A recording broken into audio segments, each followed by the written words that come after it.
Hey, yo, what is going on, you guys? Got a brand new episode of Marvel Yap for you guys today. Today we got episode number 72, as my voice is kind of falling apart here. But we're going to be talking about the year 2025 in review, breaking down each season and each key point of the season as we go through it all. Let's go ahead and jump right into it. As always, we are joined by the hostess with the mostest.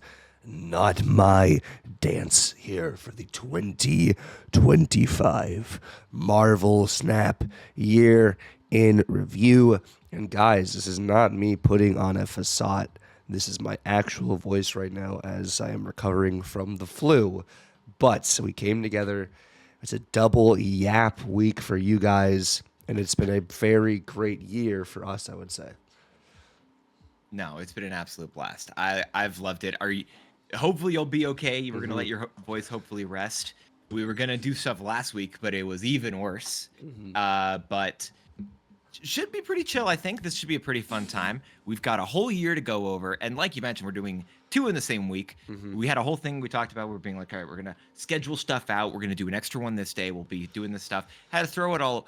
What's the thing when like you have a plan, you can't, you have to, God just says, sorry about that. It's either God or bro, depending on which game you're playing.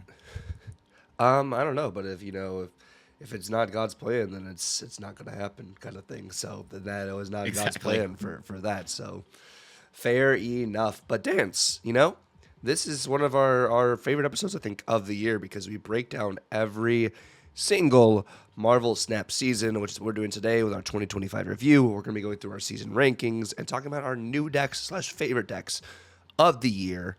And by the way, Dance, hopefully you had a great Christmas and a great New Year and everything too. Hopefully that went well. How was it?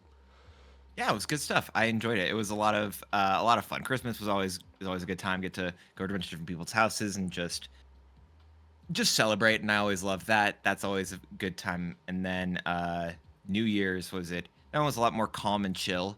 And I actually spent the majority of at least New Year's Eve because we went over my in-laws, and we were watching. What was it? We watched the Spider-Man for some reason. I don't know why they wanted to, and I was like, okay, I'm down to watch Far From Home with Mysterio. And I was like, I'm down. I actually spent the majority of that time writing up everything for today. I think I didn't get all of it done that day because it's a whole year, and I think a lot of the stuff we're going to be talking about is the cards that got changed and Yeah. added throughout. But obviously there were some key things that happened throughout the different months of the year, and I think there's no better way to start than at the beginning of 2025. It sounds dumb, but that is truthful. Yeah, no, I think at the beginning of 2025, of course, January 2025, we had the new season of the Dark Avengers with Iron Patriot as the brand new season pass card, which Iron Patriot on release was even crazier than Iron Patriot now because it was -4 cost instead of Yep. -3 cost for the cards generated. Also, Victoria Hand. People are like, this Victoria Hand card, what are we going to do with Victoria Hand? This card looks just interesting. Yeah. Moonstone. Yeah, Moonstone is obviously one that's like taken a lot of the ongoing decks and such by storm. Yeah. And then you got Bullseye, who brought Dakin back, which, oh my gosh, I love that. Brought it back as if it was ever really good in the first place, and ended off that season at least with Ares. So this was also back when they were being a little bit more tempered with stuff because they also had the spotlight keys and everything else like that. And they got a patch during that month which added like game start and stuff. We had a decent OTA actually. And all right, so when we were talking, who was it? Cam Best did a thing recently where he talked about his like the best buffs and the worst nerfs and whatever throughout the year, and he had these things, but he missed like the very first OTA of 2025, and I feel like that one had a couple of bangers in it, with Mr. Fantastic going from the 3-2 with a +2 to each other like adjacent location, with the 3-1 to +3, in addition to Hela, which had the thing where she just needed Luke Cage in the deck. Getting to just being, you have to have only one of different costs, changing the way that deck felt entirely, being such a better place They Yep. knocked Scream down because Scream just continued to be busted. And also, and Spider-Man also got to be a 2 cost, his 2-4 stat line. But like that was, in my opinion, that may have been like that hella change may have been my favorite like OTA change of the entire year. Yeah, I And I think know I'm jumping into that, but I've read through all of them. no, I think because we didn't get Stardust until so much later into the year. I think that Hmm. was super impactful. Of course, these January OTA changes always feel like they're really big OTAs too because the team's coming back from a holiday break and we've had a month of just freaking hella. And then, the year before, Thanos and Hmm. Thanos. So it was like we had these really, really just dominant cards pouring through, and then they really hit it right on the head. And I think you said it right. I think the Hella change was a huge change for the overall shape and metagame of Snap, and I don't think Hella could ever go back to what she Oh used my to be, gosh, even with the no. minus power. Like, I think that's a really good one.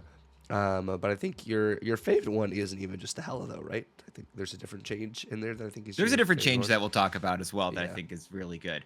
But I mean, so that was on the 16th. Hmm. But Tuck, we had 2 days of this awesome OTA Yep. before, and it was this year. Hmm. We had the blip on the 18th of January this year. You remember the blip?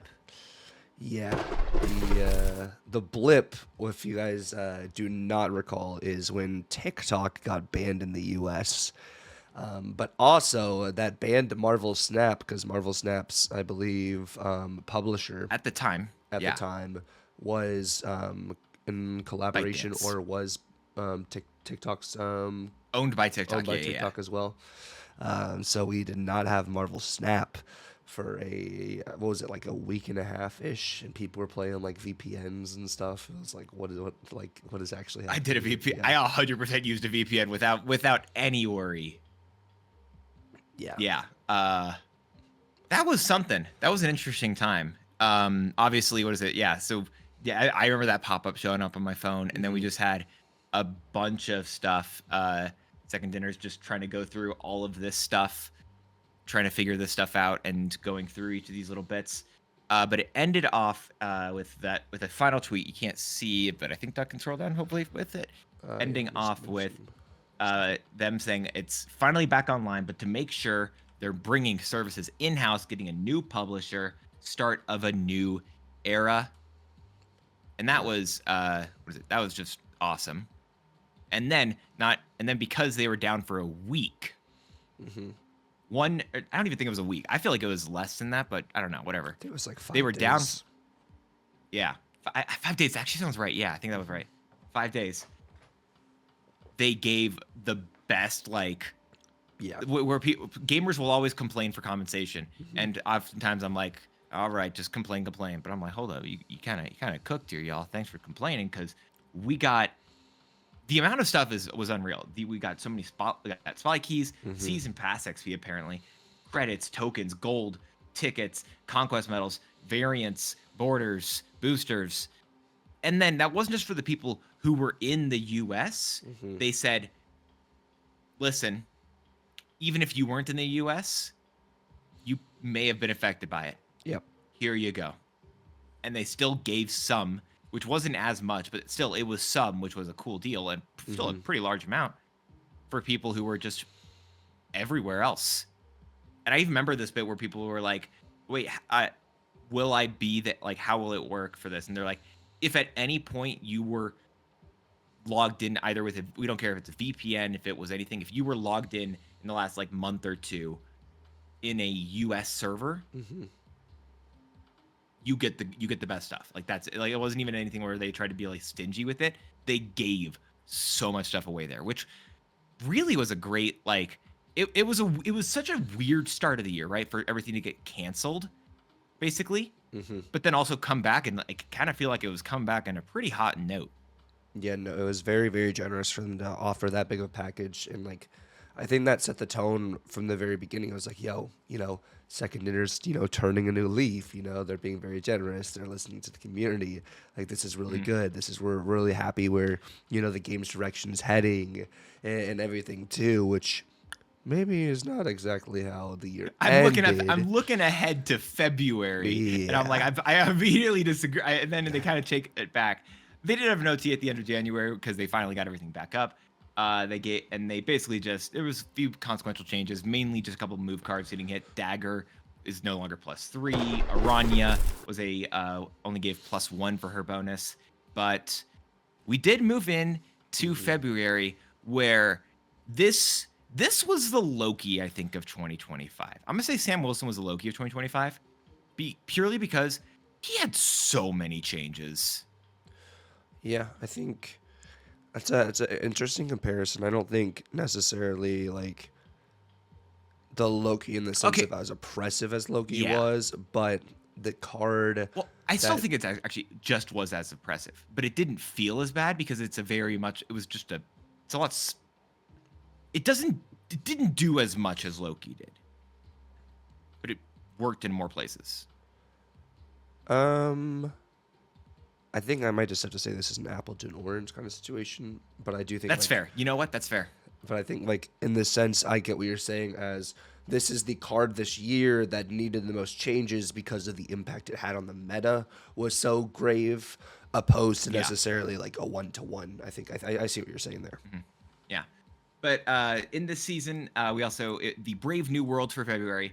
We had Joaquin Torres, we had Thaddeus Thunderbolt Ross, Red Wing, and then also a few different Series 4 releases with Grand Arena, I believe, or no, Sanctum Showdown later that month, Hmm. with Laufey, Gorgon, and Uncle Ben, and then Diamondback as well to round off our Series 5 stuff. But we're talking about Hmm. how it felt so generous. We're talking about all the stuff that felt so good.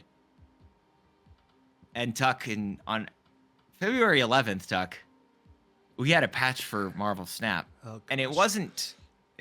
Listen, they were still working on moving stuff in Hmm. house, but they said, "Don't worry, fam, we got you. Here's character mastery." Oh, and we were all like, "Yay, character mastery! There's all these cool new effects and all this other stuff," and then we soon realized character mastery actually sucks because I cannot get the split I actually want on my card anymore because all I get are rays and bananas. Rays, I think, the Rays are the ones, right, that do like the spinny thing or whatever. Yes. Okay, I was talking about the Rays recently. Still, Hmm. bro, I just want them to add a blur effect to them, and that's it. Remove the lines and just give it a blur so it's still spinning, but you just don't make it as harsh anymore. Hmm. And it just works better and just like smoother on all the cards. Because you just have at least a little bit of just I don't know. I hate the Rays so much. But I do like some of the stuff with the character masteries. I actually think that I, I think they didn't do the frosted glass like they re-updated frosted glass, I think somewhat recently. Hmm. But frosted glass and the what's the other one? I love the metallic gold and like metallic steel or whatever you call those. Hmm. I think those are my favorites out of the character mastery stuff. Although I do know there are plenty of people, I think yourself included, who are just not a fan of the like just them in general. Yeah, no, I'm not a fan of the rays. I like some of the other ones, like the frosted glass, like you're talking about too. I think some of the metallic stuff does look cool as well. Um, Mm. but most of the character master stuff, I'm like meh. But I do want to Oh say, yeah. um, we are talking about OTAs and stuff too. The OTA that happened on the 13th also was a pretty big OTA as well. We were in a meta where it was still predominantly a lot of Surtur and Scar stuff, as well as Doom 2099 was still a freaking menace. Doom 2099 got like one of its like first or second like initial hits. The deck was still pretty good. But Yeah. Surtur went from that 3/4 +3 to a 3/5 +3 can only happen twice a game.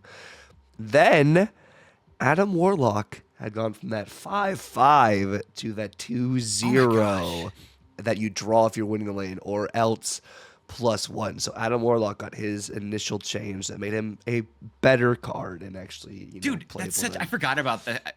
I wrote the stuff down. I've already forgotten about it. That's Hmm. such a glow up for the card. Like that Yes. was so it's one of Hmm. those ones that you're like, give me this type of dopamine rush each OTA second dinner, Yep. please hit these cards, hit this Adam Warlock and the old ones every single time.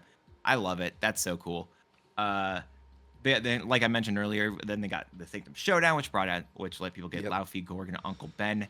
I forever stand being an Uncle Ben believer, and Tuck, remember back then you hated. You said Uncle Ben, more like Uncle Shpe. What you did before you even I said Uncle before you Ben had was the bad. flu. I said Uncle Ben was Yeah. bad. He's not as bad. Definitely not. He's actually pretty good. Yeah, exactly. There you go. Perfect. I got him to agree to it, so it's perfectly fine here. But they already, and then they literally had to nerf the mastery rewards. Yes. Like about not like 9 days later, they was like, "Hey, we made it raise bananas and the embers," which I didn't think the embers were actually that bad. I actually liked those.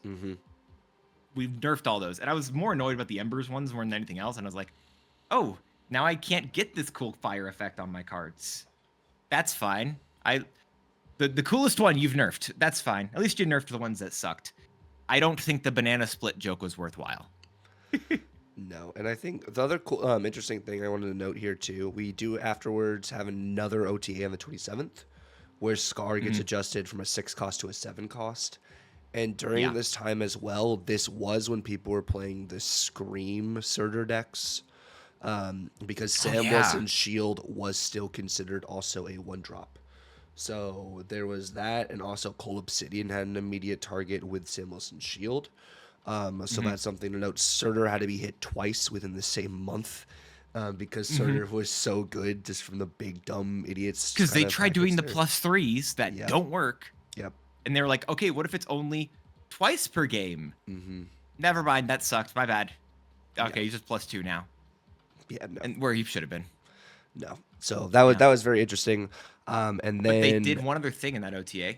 Oh yeah, they made it characters and spells, or characters and skills. Like they said, Eliath and Professor X target characters. What did you mean characters? What do you mean by the characters? And we found out next month, and we now know why they were introducing this character type of, phrasing. Which I love the introduction of skills. And at this time, though, I think a lot of people, including myself, were like, yeah, these feel really bad. Agamotto, and that's it. To be fair, we also did a couple other cards that were not skills. We got Isan, Starbrand, Firehair, Conchu, as well as the meta-dominant first Ghost Rider. Great stuff there. First Ghost Rider got so many buffs. It's amazing. But yeah, Agamotto introducing skills was something I was not a fan of at first. It took until I think until like we get to, I think it was June, when we get to the first place where I actually feel like they felt okay. But we'll get there in a second. The other stuff, though, well, we got the. Oh wait.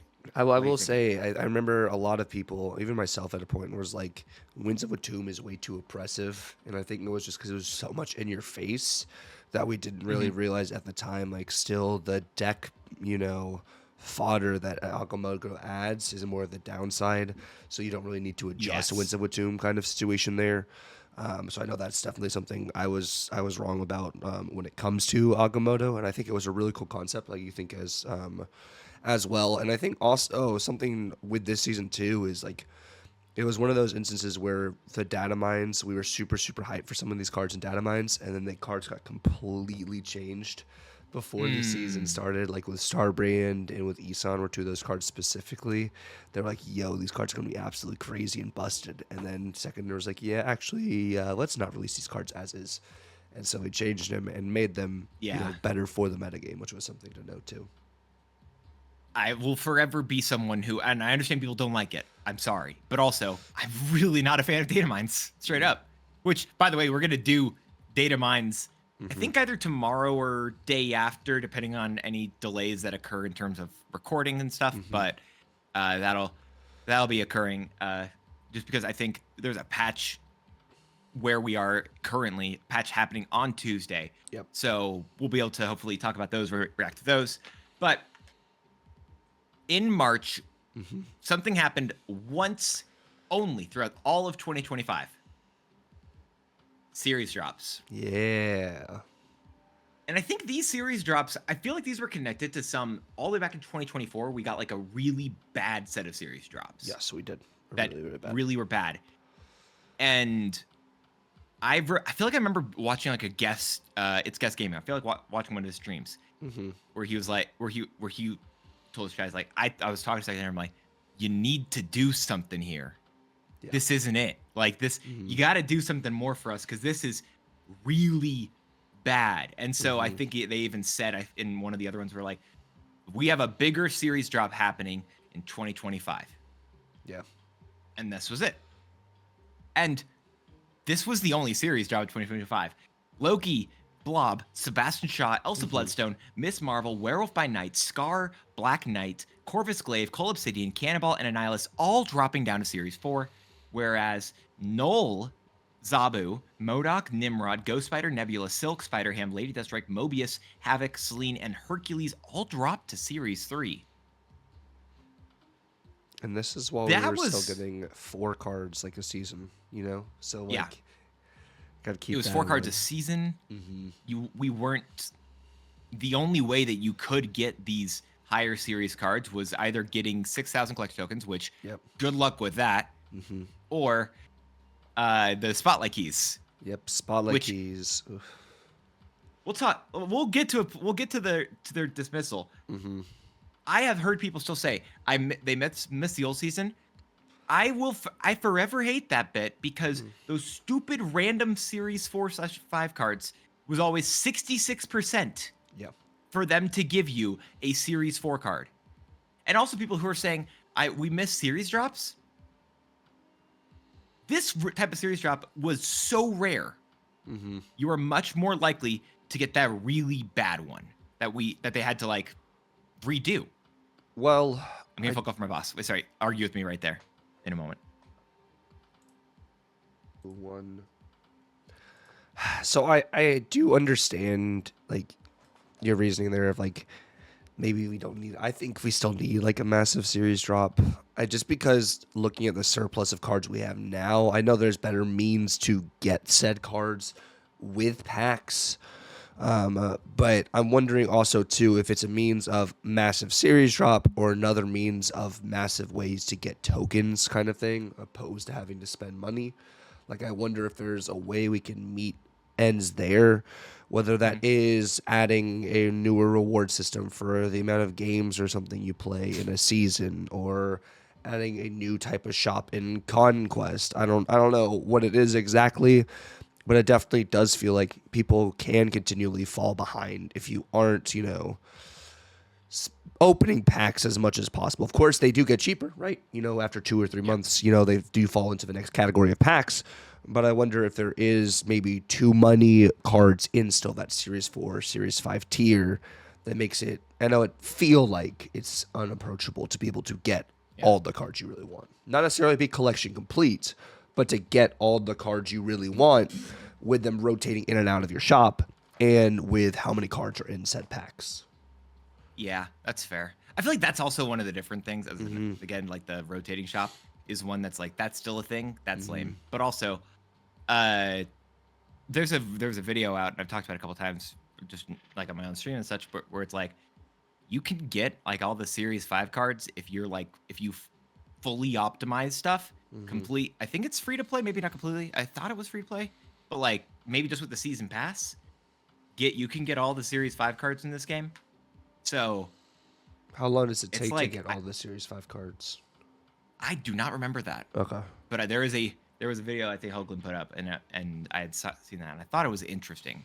But I do think that there is I think there is a bad feeling that it is extremely just equated to the amount of cards that are inside of Series 5, especially when it feels like, I don't know.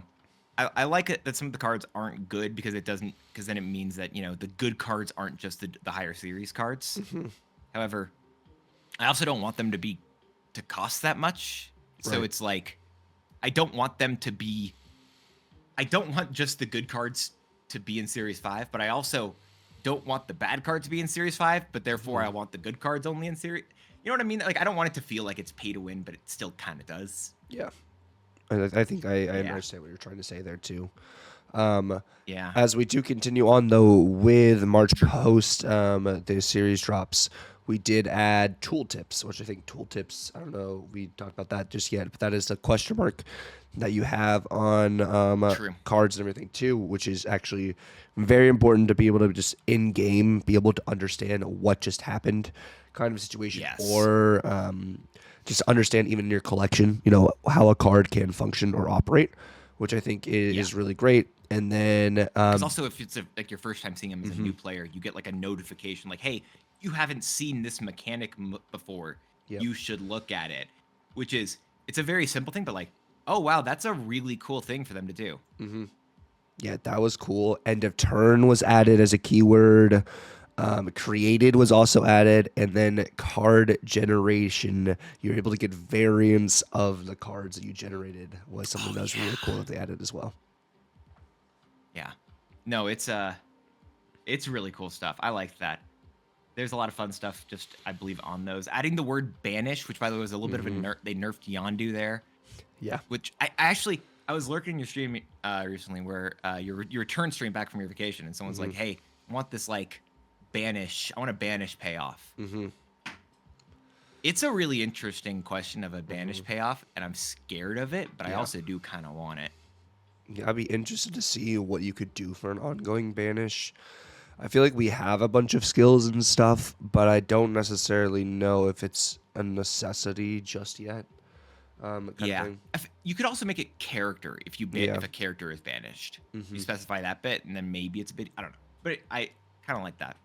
But yeah, so then we also had another OTA, as we always do, which is some pretty cool things actually. Which Black Cat was a 410. Yep. Only in Hella, but then they're like, I remember they said this. They're like, hey, we want this card to get played. So they made it a 2/6. Now, it didn't last at a 2/6. We'll talk about that throughout the year. But they're like, all right, make it easier to play. And, I think that was the least it was played.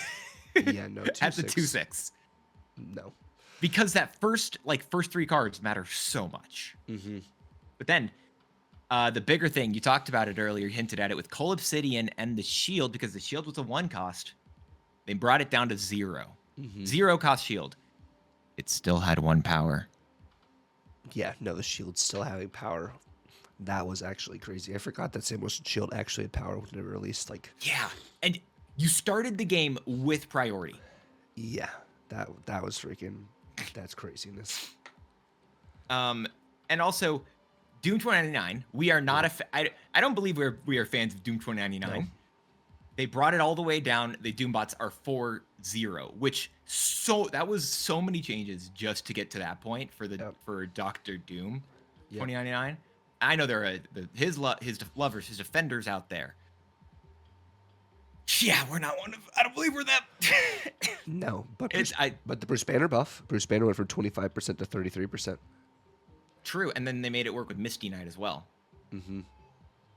Okay, I'm gonna give you a spicy take specifically about this. I think the Bruce Banner thing, where it keeps the modifications of power that you get with Misty Knight and such like that. It's really cool, and I love it. But, and here's the key word, I think this should be a universal change in Marvel Snap. I think that when you transform a card, unless you're unless it's like a card that says you copy this card or whatever, copy another card, maybe it's still then, you should keep the power modifications, both positive and negative for it. Right? That's an interesting question. I like it. I don't like it. I think you don't. No, I think it kind of diminishes that transform aspect of it, and no, I mean I don't have enough to defend why I don't like it, but I just will say I don't like it. Okay, that's fair. That's fair. I won't force you to do it. But I did mention forever ago, as we just love yapping. First Ghost Rider did return with High Voltage, or did enter the game with High Voltage. And then we had one more OTA that month with nothing really consequential, other than the fact that Iron Patriot finally did a -3 instead of a -4. Which is funny, because Iron Patriot literally was in every single deck. Because your downside was, I now have a generated card in my hand that you don't know what it is, and it's a 2/3. And like still now looking at it, Iron Patriot is in a large variety of decks right now. Like now going into Yeah. 2026. Because his downside is, oh, I played a 2/3, I generated a card. What are you gonna do? Like it's still just really good, even with it being -3. Yeah, it's such a good card. It was a good card. It is a good card, and the change to it was extremely fair and deserved. Yeah. But I liked that personally, and that was the end of March. March, we got the new keyword, right? We talked about with the skills. And we then move into April for the What If season with Captain Carter. Yeah. Now, Captain Carter, the 4-cost 3-power card. 4-cost 3-powered Captain Carter. Listen, I'm talking about the good things that I said earlier. I was someone who thought that the 4/3 was fine. Yeah. At first, we were kind of believers. I was kind of a believer. And thankfully, Second Dinner just said, no, the card sucks. Let's make it a 3. Would they do that later that month?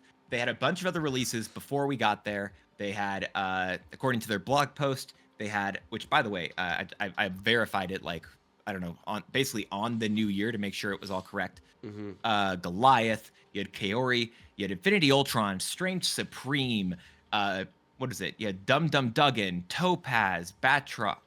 Wait. Yeah, they still have Dum Dum Duggan on the official blog post as of, which I don't know. I guess they just didn't care enough to update it later on. But I'm checking now. It's been like a week or so from when I wrote these notes. Yeah, still there. Dum Dum freaking Duggan. When are we getting him? When's Dum Dum entering? I want my Dum Dum. We're never getting Dum Dum. Dude, we ranked him too. We were so stoked for him when we ranked him when we did our like season preview. No Firestar. Gone, but Firestar they didn't announce at least. That's true. They literally changed it like last second, I think is what they had done. But technically they never announced it. Anyway, Hydra Stomper, Fanfei. I thought about the move cards I thought was interesting stuff. Those were fun. They also had a patch that month, which it changes a ladder decay, which I don't know if you remember. I kind of feel it each time, but they did it so it was like, what is it? So it's like 7. You went from infinite previously to 70, and you just basically went down 30 ranks or whatever. But then they made it so it was like you jumped less basically each time a little bit. It was like 25 to 20 to less and less. Yep. And you actually get capped at 53. This also was the most amount of cards they released in the season 2.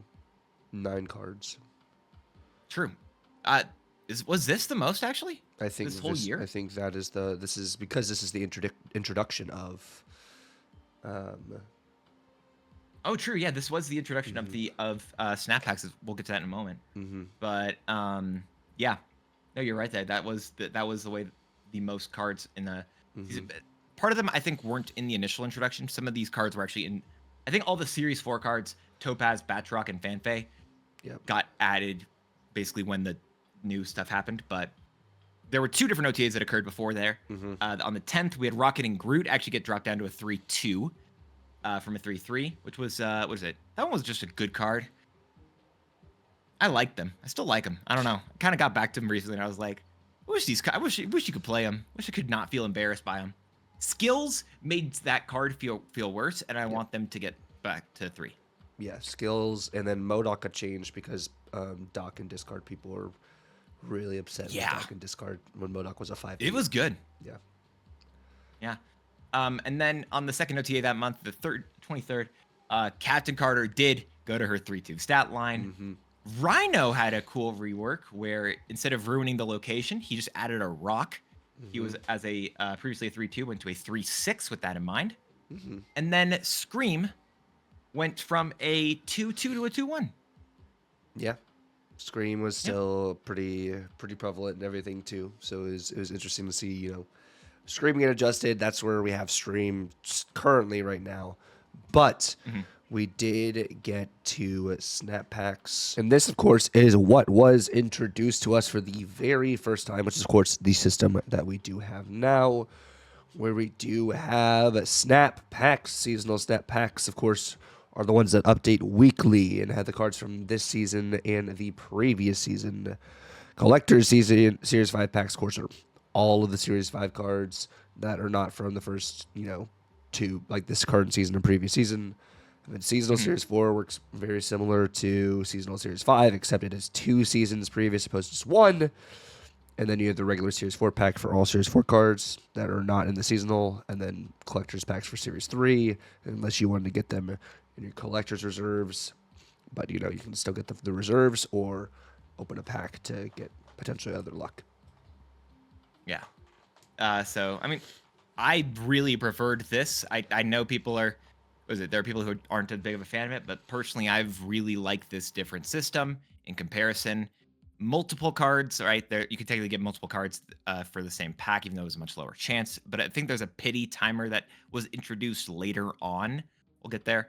But you also then have the ability to just put everything into like, I've said it before, the biggest thing that a mobile game can do is simplify their economy. The best thing, like they need to make them as obfuscated as possible because the better it becomes in terms of putting an actual weight or like an actual amount of money into each bit of currency you're spending gives you more weight to everything you're doing. So to obfuscate it, to put the keys which you put into the spotlight packs or whatever, like all this stuff was just so reserves, whatever, was so much more confusing. And then just giving you kind of little mini loot boxes that aren't fully loot boxes.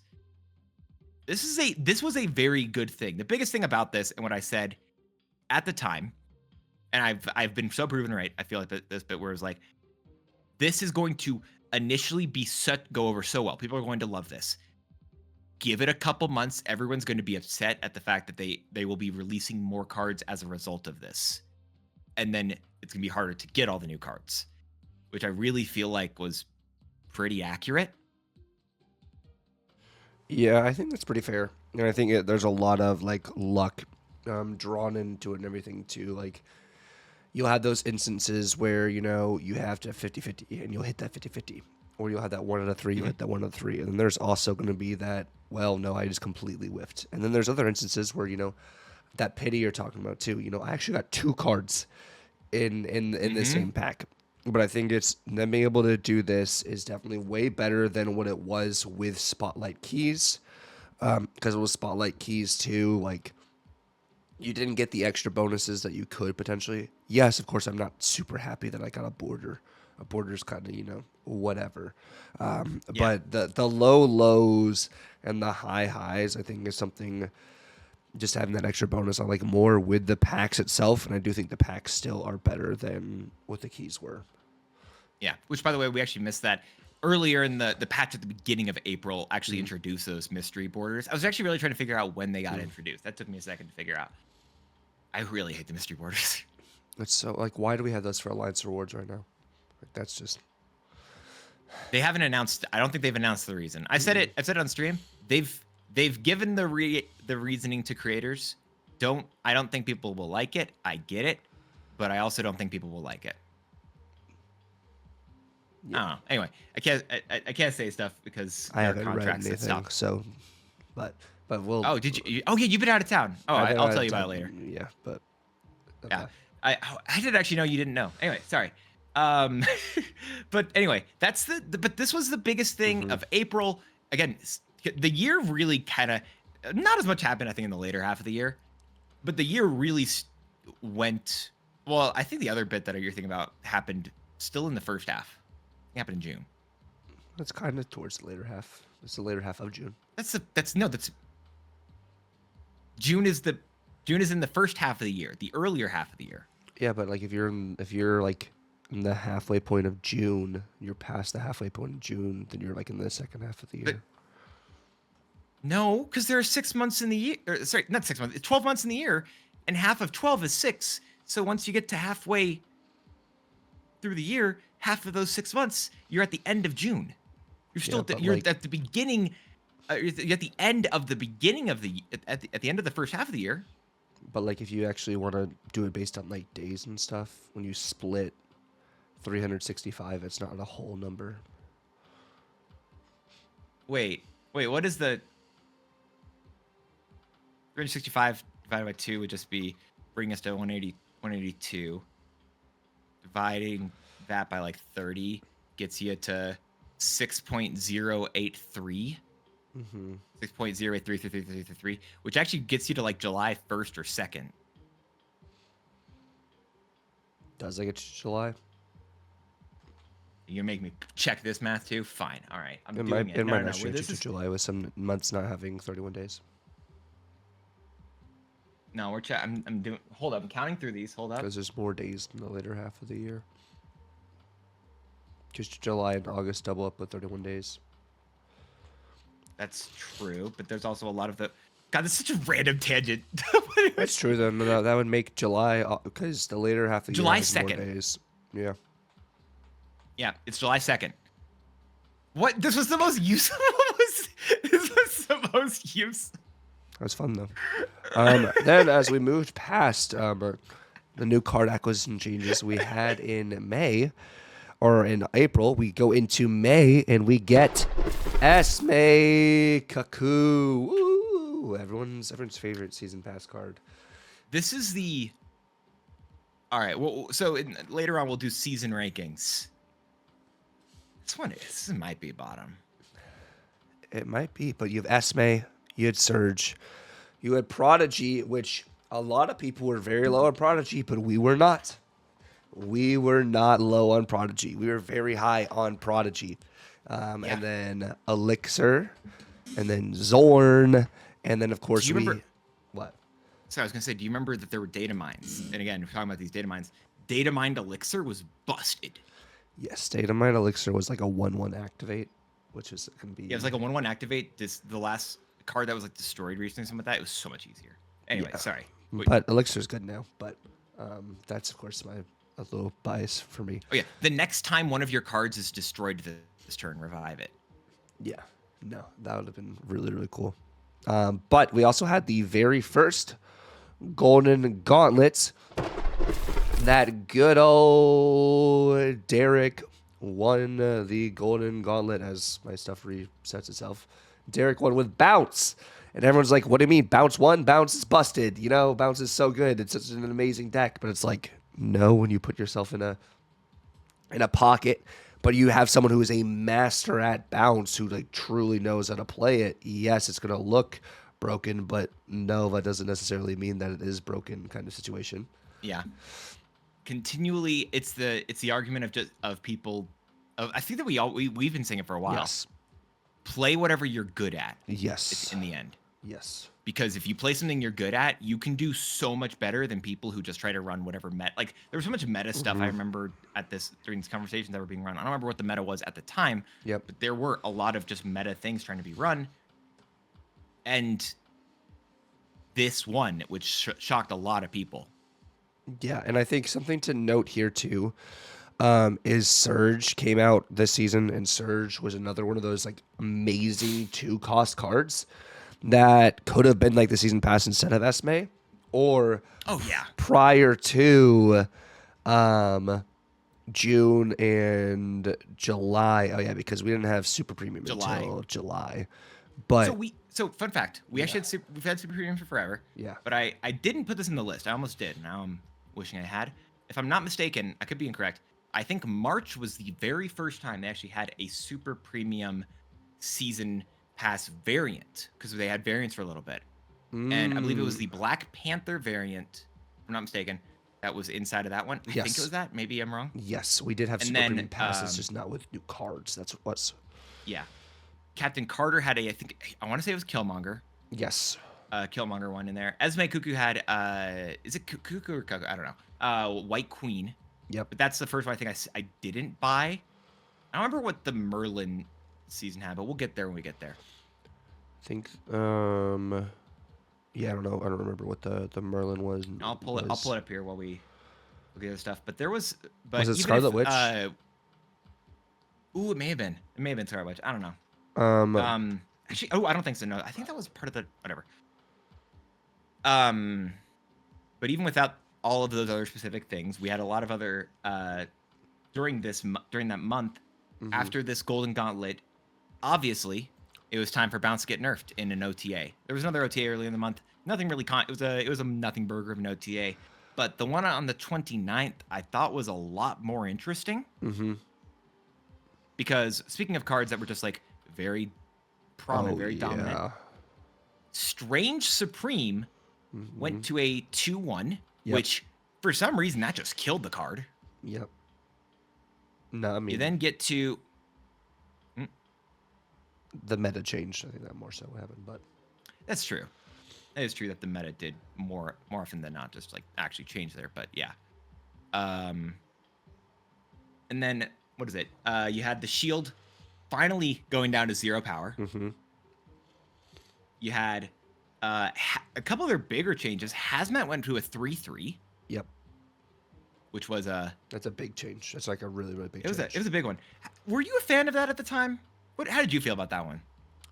I wasn't surprised that Hazmat went to a 3/3. I think it definitely, looking at it in hindsight, has been a pretty, not substantial, but it's been a bigger hit to Affliction, I think, in general. I think that's why you're seeing most of these decks like not having to, but like the main ones being Wiccan decks now, because Hazmat's a 3/3 instead of a 2/2. Just something just to note there. That's fair. Then we had Sauron drop to a 1/3, which was another big change. Makari dropped to 3/3. Storm, I forgot, was a 4/5 for so long. Finally went back to her great stats of a 3/2. Thank God, that definitely lasted. Soxy Doxy went to a 2/3. Yep, Okay. That's his favorite card. And then, of course, the big bad Cerebro went to a 3/0 +3. Like I said, that was a big OTA to Yes. end the month off with. Yes. And I've continually been a lot more of a Cerebro defender, I think, than you have, and I understand that.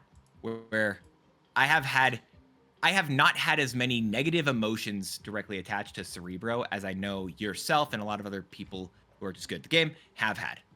I don't hate Cerebro. I just think it's boring. That's more of my main thing. I think there's a lot of versions of it that are boring. Or you could do like Activate Cerebro, where you just put a bunch of Activate cards in there, and I think that's funny. Is that not? Oh, do we think that's not funny? Never mind. Maybe it's not funny. Or you can do Cerebro 7. As we moved on to June, we actually had a really, really, wrong scene. Really, really fun season pass card. We had good old. This is what's made skills good. Merlin, which this card has, of course, been meta since its release and has not had a single change, because this card honestly still seems very balanced. All right. Hint. Actually, I don't know if we have an OTA. Is it next week? I think so. Yeah. All right. I've got to change to this guy for that one. You would change to Merlin? I won't be. That's it. I'm not saying anything else. What? I got to change. I want. And I think it's perfectly reasonable, but you'll have to wait. If you want to hear it, Tuck, you're going to have to tune in to episode number 74, I think. Yes, it'll be 4, because we have 2 this week. There you go. Yep. But Merlin was the season pass card. We did not have any Zero Premium season pass cards as of yet. We got Morgan Le Fay, though, who dropped the same day as him. Jennifer Kale, as well as Nicholas Scratch, both did. Fun fact: there was a patch that was also pretty recent. Didn't really change a whole lot, but the fun thing with the patch is if you didn't get the patch, you actually had Hellion and Mercury in your Series 4 Snap Pack shop instead of Nicholas Scratch and Jennifer Kale. So we got 4 Series 4 cards. I don't think it was ever proven or like technically said to be a bugged release. Yeah. But it really felt like a bugged release of those 2 cards. Yeah, it definitely did. Because also, like, as soon as you updated with the patch, you then could no longer use those cards. They were in your collection, but you couldn't put them in decks. I remember, I think it was Cam Best who had that stuff, and he tried to use them. Just couldn't. Anyway, then we also had Ancient One, we're going to talk about Kid Omega this month, as well as Cobra. No one talks about Cobra. Nightmare, Astral Projection, Dormammu, and Leia. So this was a pretty packed month, a little bit by accident, but also there was some interesting stuff in there. Not to mention the OTA at the start of the month, which did a couple of big things. Big-ish with the Ultron Stones went to cost. Which was like, woohoo, Infinity Ultron, these stones are, we can play them more easily now. It still is, it kind of feels bad, but Supergiant going to a 4/7 was actually impactful because we were in more of a Supergiant kind of base meta. And then Giganto going from a 6/14 to a 6/16, which, okay, not bad for the Giganto man. Yeah, it was a definitely a lot smaller than that stuff there, but we then also had our second Golden Gauntlet, right? Speaking of the first Golden Gauntlet, was the first ever like tournament Marvel Snap had officially done. Mm-hmm. And the second one gave Roram, who we've had on the podcast. Yep. We gave Roram the win with 34 card Monty. Yeah, good old Erisham. And Roram claims to this day he plays the broken decks because he wants them to get nerfed. See, I play the bad decks because I want them to get buffed. We are not the same. I've been playing so much. Dude, I'm playing so much Clay this month, actually. Well, maybe Clay will be better with some of these cards next season, which we'll be talking about in tomorrow's Dude, let's keep video. just plugging into our the future yaps. Let's go. Well, if we're gonna start plugging stuff, anyways, I want you guys to actually be subscribed to Dance, guys. If you guys are not subscribed to Dance on YouTube, you guys are really missing out on some really great Marvel Snap content. Not only does he do Marvel Snap content, he makes some of these best thumbnails that you guys will see all across Marvel Snap channels from other creators as well. His YouTube info, of course, is going to be down in the description below. And if you guys want to catch him live on stream, which is where he does a lot of his recording actually for his YouTube videos, that'll be down on his Twitch, will be down in the description below for that live commentary, live yappage, live high energy, live hot takes, as well as some great variety content as well on his Twitch. And if you want to catch all of this info on his Twitter as well, which he posts when these videos are going to be live. If you guys aren't hitting that notification bell, which you guys should be hitting the notification bell on the channel so that you're alerted anyways when that happens, definitely check out his Twitter, which is also down in the description below. As he goes full emo again. I know the viewers really like the emo. My hair is itching, so I'm just doing this. I've decided my hair is going down today. Okay. They want the emo dance. If I wear my glasses, not spoiler, I don't think. Yeah, it's not really. I've been told I look like Vecna. Henry? I tried to not say the other thing that they said in the latest season. Yeah. The latest name they have for him. The latest name. I'll tell you it after. Or I'll text. I put on my glasses and I'm like, Tucker. But he's got the mustache. Your time. Well, then I do. Yeah, that part doesn't really work as much. Anyway, I didn't spell it right, but there you go. So the other thing though that happened in June, right? We got all these cool cards. Mm-hmm. They all the way back in January, right? They had this big bug version, like everything died. All of this stuff had happened before they ever got their first self-published build of Marvel Snap out there. Yep. And on June 10th, they finally got it with a brand new web shop and everything else like that. And I was one of the dumb people who saw that if you can change your region. I changed it, I think, to like Indonesian, I want to say, or something like that. I don't remember. And I could get 8,000 gold for $2. My account got turned off for a day. Yeah, Dance broke the freaking game. He was actually cheating. I did. I 100% cheated. Like, listen, I remember I talked to one of the devs at the time, and I said, I understand this was like, this gold is not going to be permanent. I get that. That's fine. But also, I had to try it in my brain. And they said, yeah, don't do it. they were a lot. I got my account back after a day or so, and it was. But then not even a week after that, we had high voltage overdrive. Yeah. Which You remember Kiddo got this wall of text. No. We want to thank everyone for providing your honest feedback for high voltage overdrive and its rewards. Specifically, Kid Omega. The intent behind Kid Omega's pricing was to offer players a significant discount off the price of a Series 5 card using volts. Set a precedent in previous limited time game modes that we didn't clearly set expectations, which caused frustration. I'm not going to read through the rest of this. If you'd like to read it, you can pause now. Yeah. What I said then, I think holds true. They were testing to see if it would work, because that is what they do as a company. They test this type of stuff out to see if this can work in terms of monetizable bits. Yep. Right? That's why they changed prices of like the in-game passes and whatever. And this failed. Yes. And they have not returned to it, which makes me hope that they will not return to it. Mm-hmm. So, as much as I didn't like this, I think I didn't even get the Kid Omega. I think you had gotten it and you got to do some videos, which also people gave hate to Tuck. As an aside, it's like way past it at this point. I didn't even talk about it at the time. People gave hate to Tuck for buying the card in the first place. Don't hate the guy for buying the card. God, y'all suck. Anyone who gave Tuck hate for getting the card, y'all suck. You just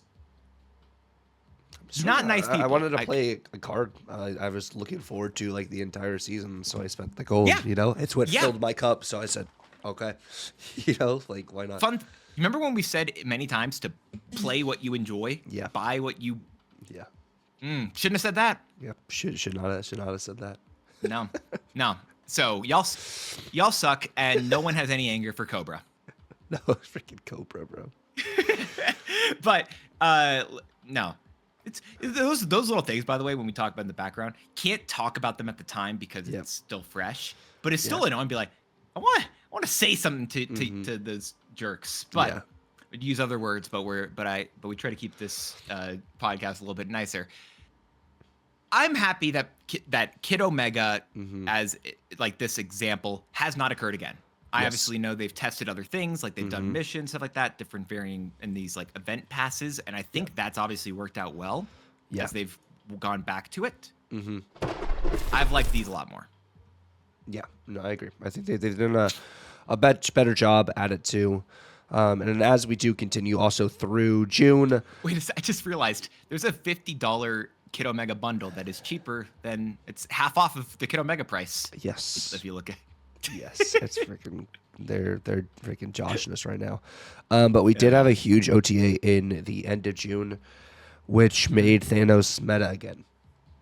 Which was changing Thanos to game start, draw Thanos, and his stones actually gave Thanos buffs. It removed the draw. It removed the draw from Thanos. So at the game start previously, it drew Thanos and then shoveled the stones into the deck. At the game start, it only shoveled the Infinity Stones now. Oh, that's what it was. Yeah, that's what I'm saying. Yep. At game start, draw. It says that's what I meant to say. Draw Thanos and shuffle stones. I guess I worded it wrong. But You're good. And then Space Stone got some changes in order to draw Thanos, get an extra point, but it removed the move because it didn't matter. The Time Stone got its drawback, which had lost it. Reality Stone got a point of power. There was some fun stuff there. The patch also a couple days earlier changed Spider Ham from an on reveal to an activate. Yep. Which still doesn't work right, and we're half a year later. Yep. Anyway, we also had a couple other really big changes with Galacta finally removing the +3 and going to a 4/6 +2. You had Red Guardian go to a 3/2. For some reason, Misery went to 4/9. Yep. Okay. Rhino went to a 2/5, which was cool. The Tau Mandala went to a 2 cost card. Mm-hmm. That's Ancient One's skill, which was really bad at first. Still isn't great, but I like it. And then Ironheart hits 2 cards with +3 instead of 3 cards with +2. Mm-hmm. And Professor X, what is it? Doesn't like still lets you, I think, play skills there or something like that. I don't know if there's a different thing specifically in this one. Lockjaw as the final big change in this OTA went from a 4/5, which was like Angela, but it shuffled whatever you played into it, to an activate. Yep. And oh my gosh, the Lockjaw 4/5 to 2/3. That, I think, as time has gone on, that's my favorite change out of all of these. Out of all the changes for this, I mean, for this Like OTA, specifically this group, yeah, over the in this group Galacta. of these. It's more fun. I like Galacta not being as meta anymore, but at the same time, the Lockjaw change I think is more fun. So I don't know. I like it, but I also understand one of them is better for the meta. Does that make sense? Yeah, I think that's fair. Yeah. And that wrapped up June. As we do move on over to July, which is this is gonna be a much longer yap, you guys, because we got a lot of stuff to talk about. Yeah. And this is by the way, this is the second half of the year. Yeah.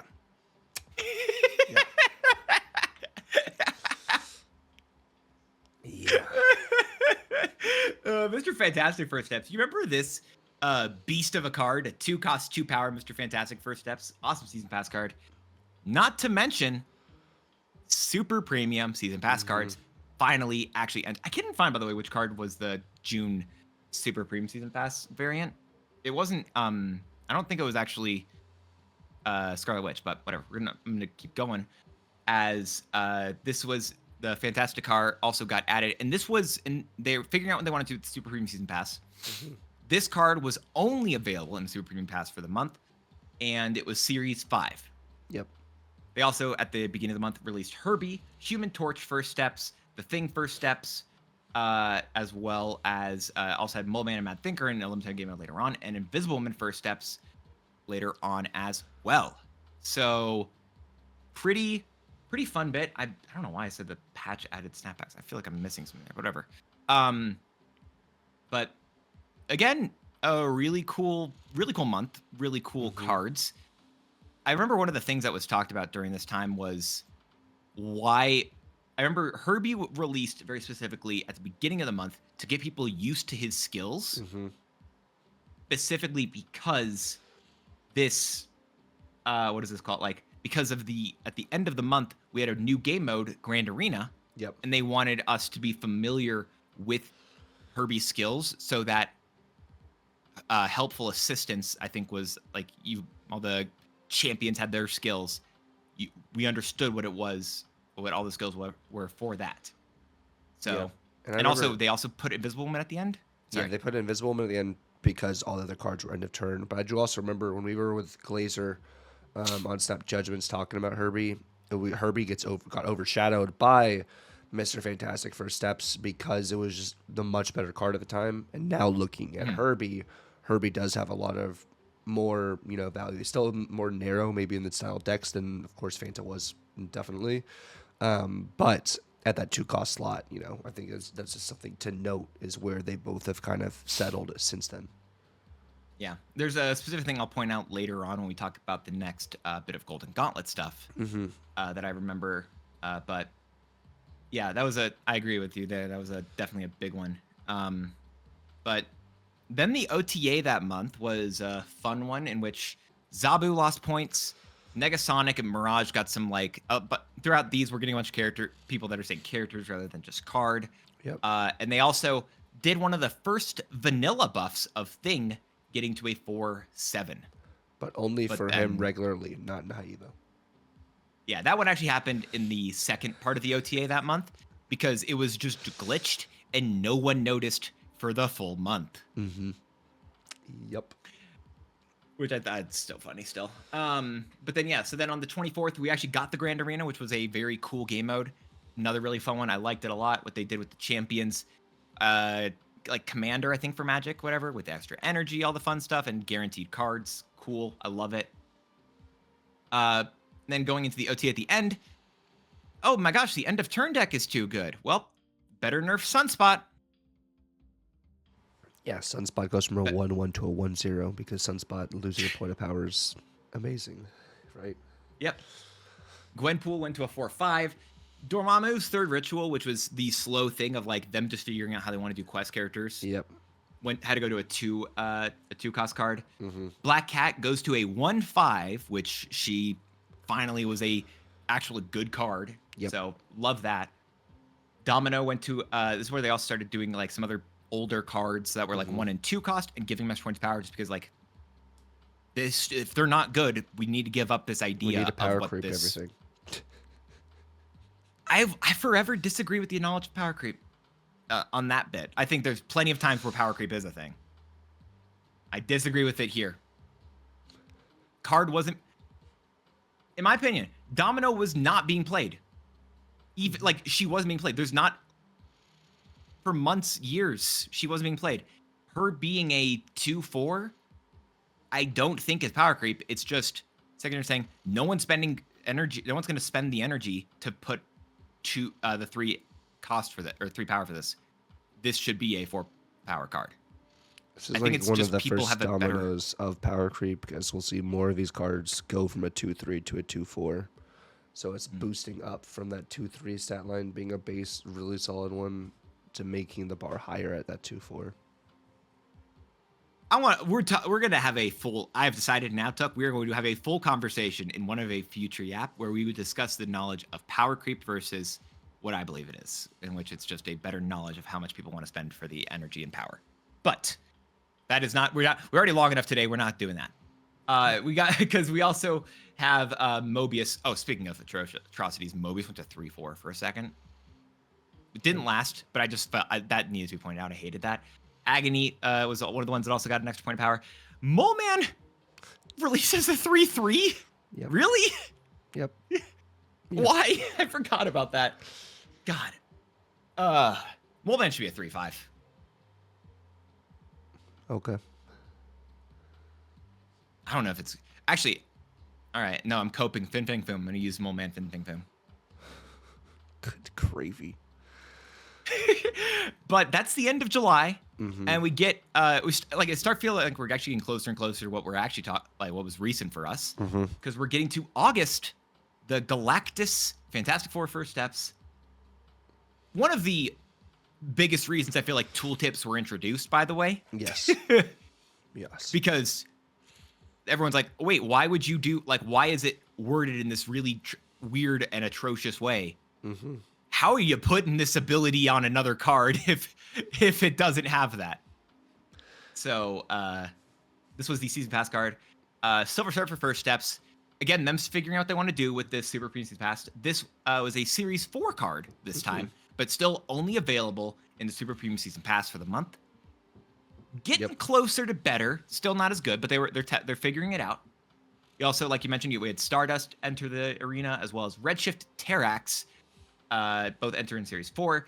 Frankie Ray Nova, Fallen 1, both at Series 5. And Airwalker and Firelord, both Series 4. Airwalker inside of a limited time game mode. And Cosmic Ghost Rider at the end of the month at a Series 5. Which, honestly, a good chunk of cards for that month.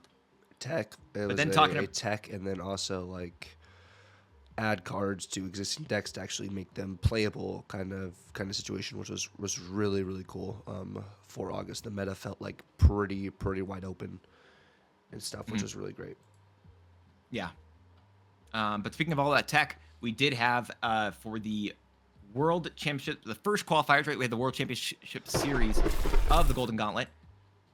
The first winner we did have for that was, I believe, Fox. Fox had a movement deck with Gorgon and a little bit of tech cards, Electra in there as well, Spectrum ongoing stuff.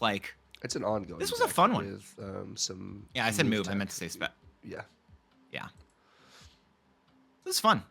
This was a very cool deck. I liked it. And this really pays dividends into the situation where it's know your deck and being able to pilot it the right way, because a lot of people played this deck and wait, how do you actually do this? And it's just knowing your matchups, knowing your ins, and knowing your win conditions and stuff, because in a conquest setting, Also, it being open deck list, it gives you, that also like bonus opportunity there. Yeah. And this is one of the ones where I mentioned earlier. I was like, they'll reference something later on. One of the things that they had in, I remember in the finals when we got there finally, was they had these big word clouds of all the cards that were used most in each of them. And I just remember Mr. Fantastic First Steps during this first Golden Gauntlet was used an incredible amount. It was the #1 card by a landslide.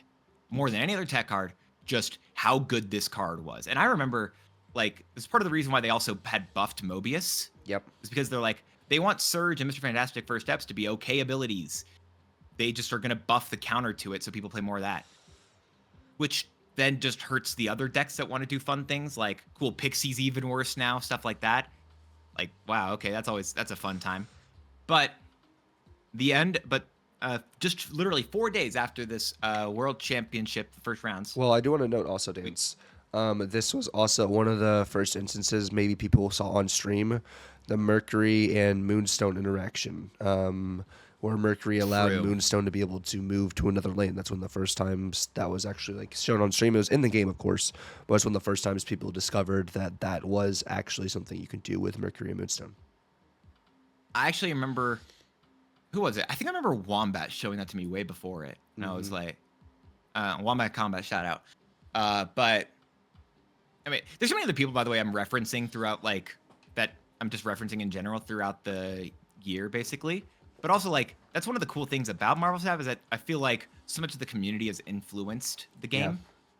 For myself as well as just for others. Like, there's a lot of really cool stuff in all of these things that have really just kind of, like, been pointed out to me and I've had a fun time with. So, yeah, I've enjoyed that stuff. I think it's cool.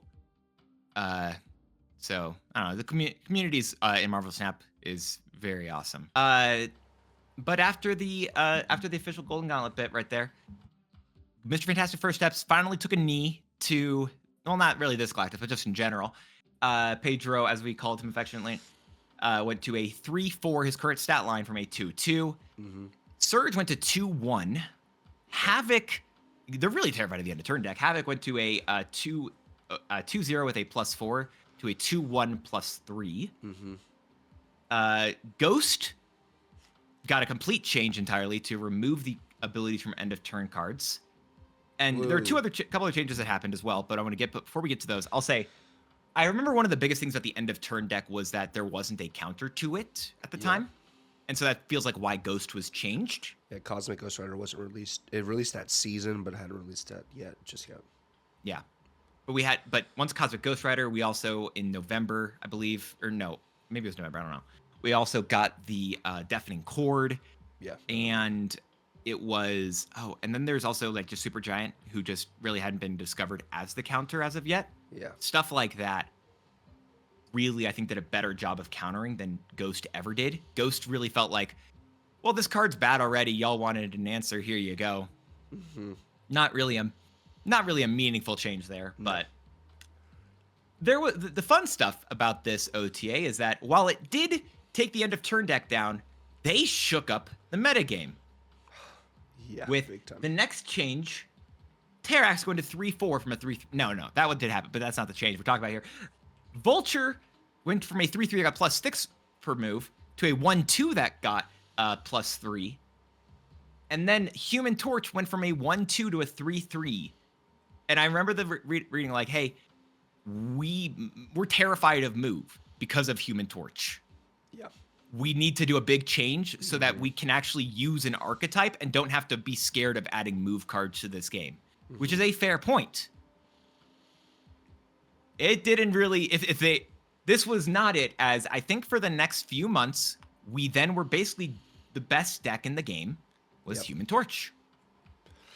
Yeah, it pushed Human Torch over the top because at the time we're like, well, Torch is more expensive now.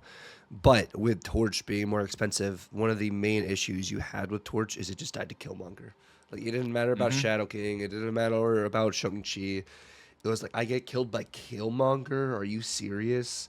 And now when that was taken away, it gives you so much more flexibility with Torch. Plus, like, even though you're bouncing it and stuff and everything too, it was just...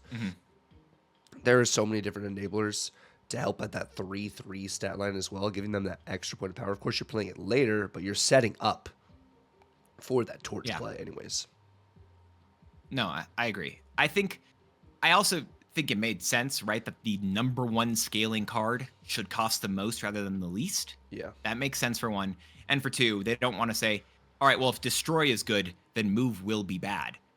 No, it makes sense to fix that and change that around so that move can still be. So I like this. I liked the idea behind it. It's taken a while, and I don't even think they're still there yet, but it's taken a while for them to really land it. And I think they did say this would be a learning process, but it sucked at the time. I'm going to give the spicy take potentially that I think I'm glad they did it.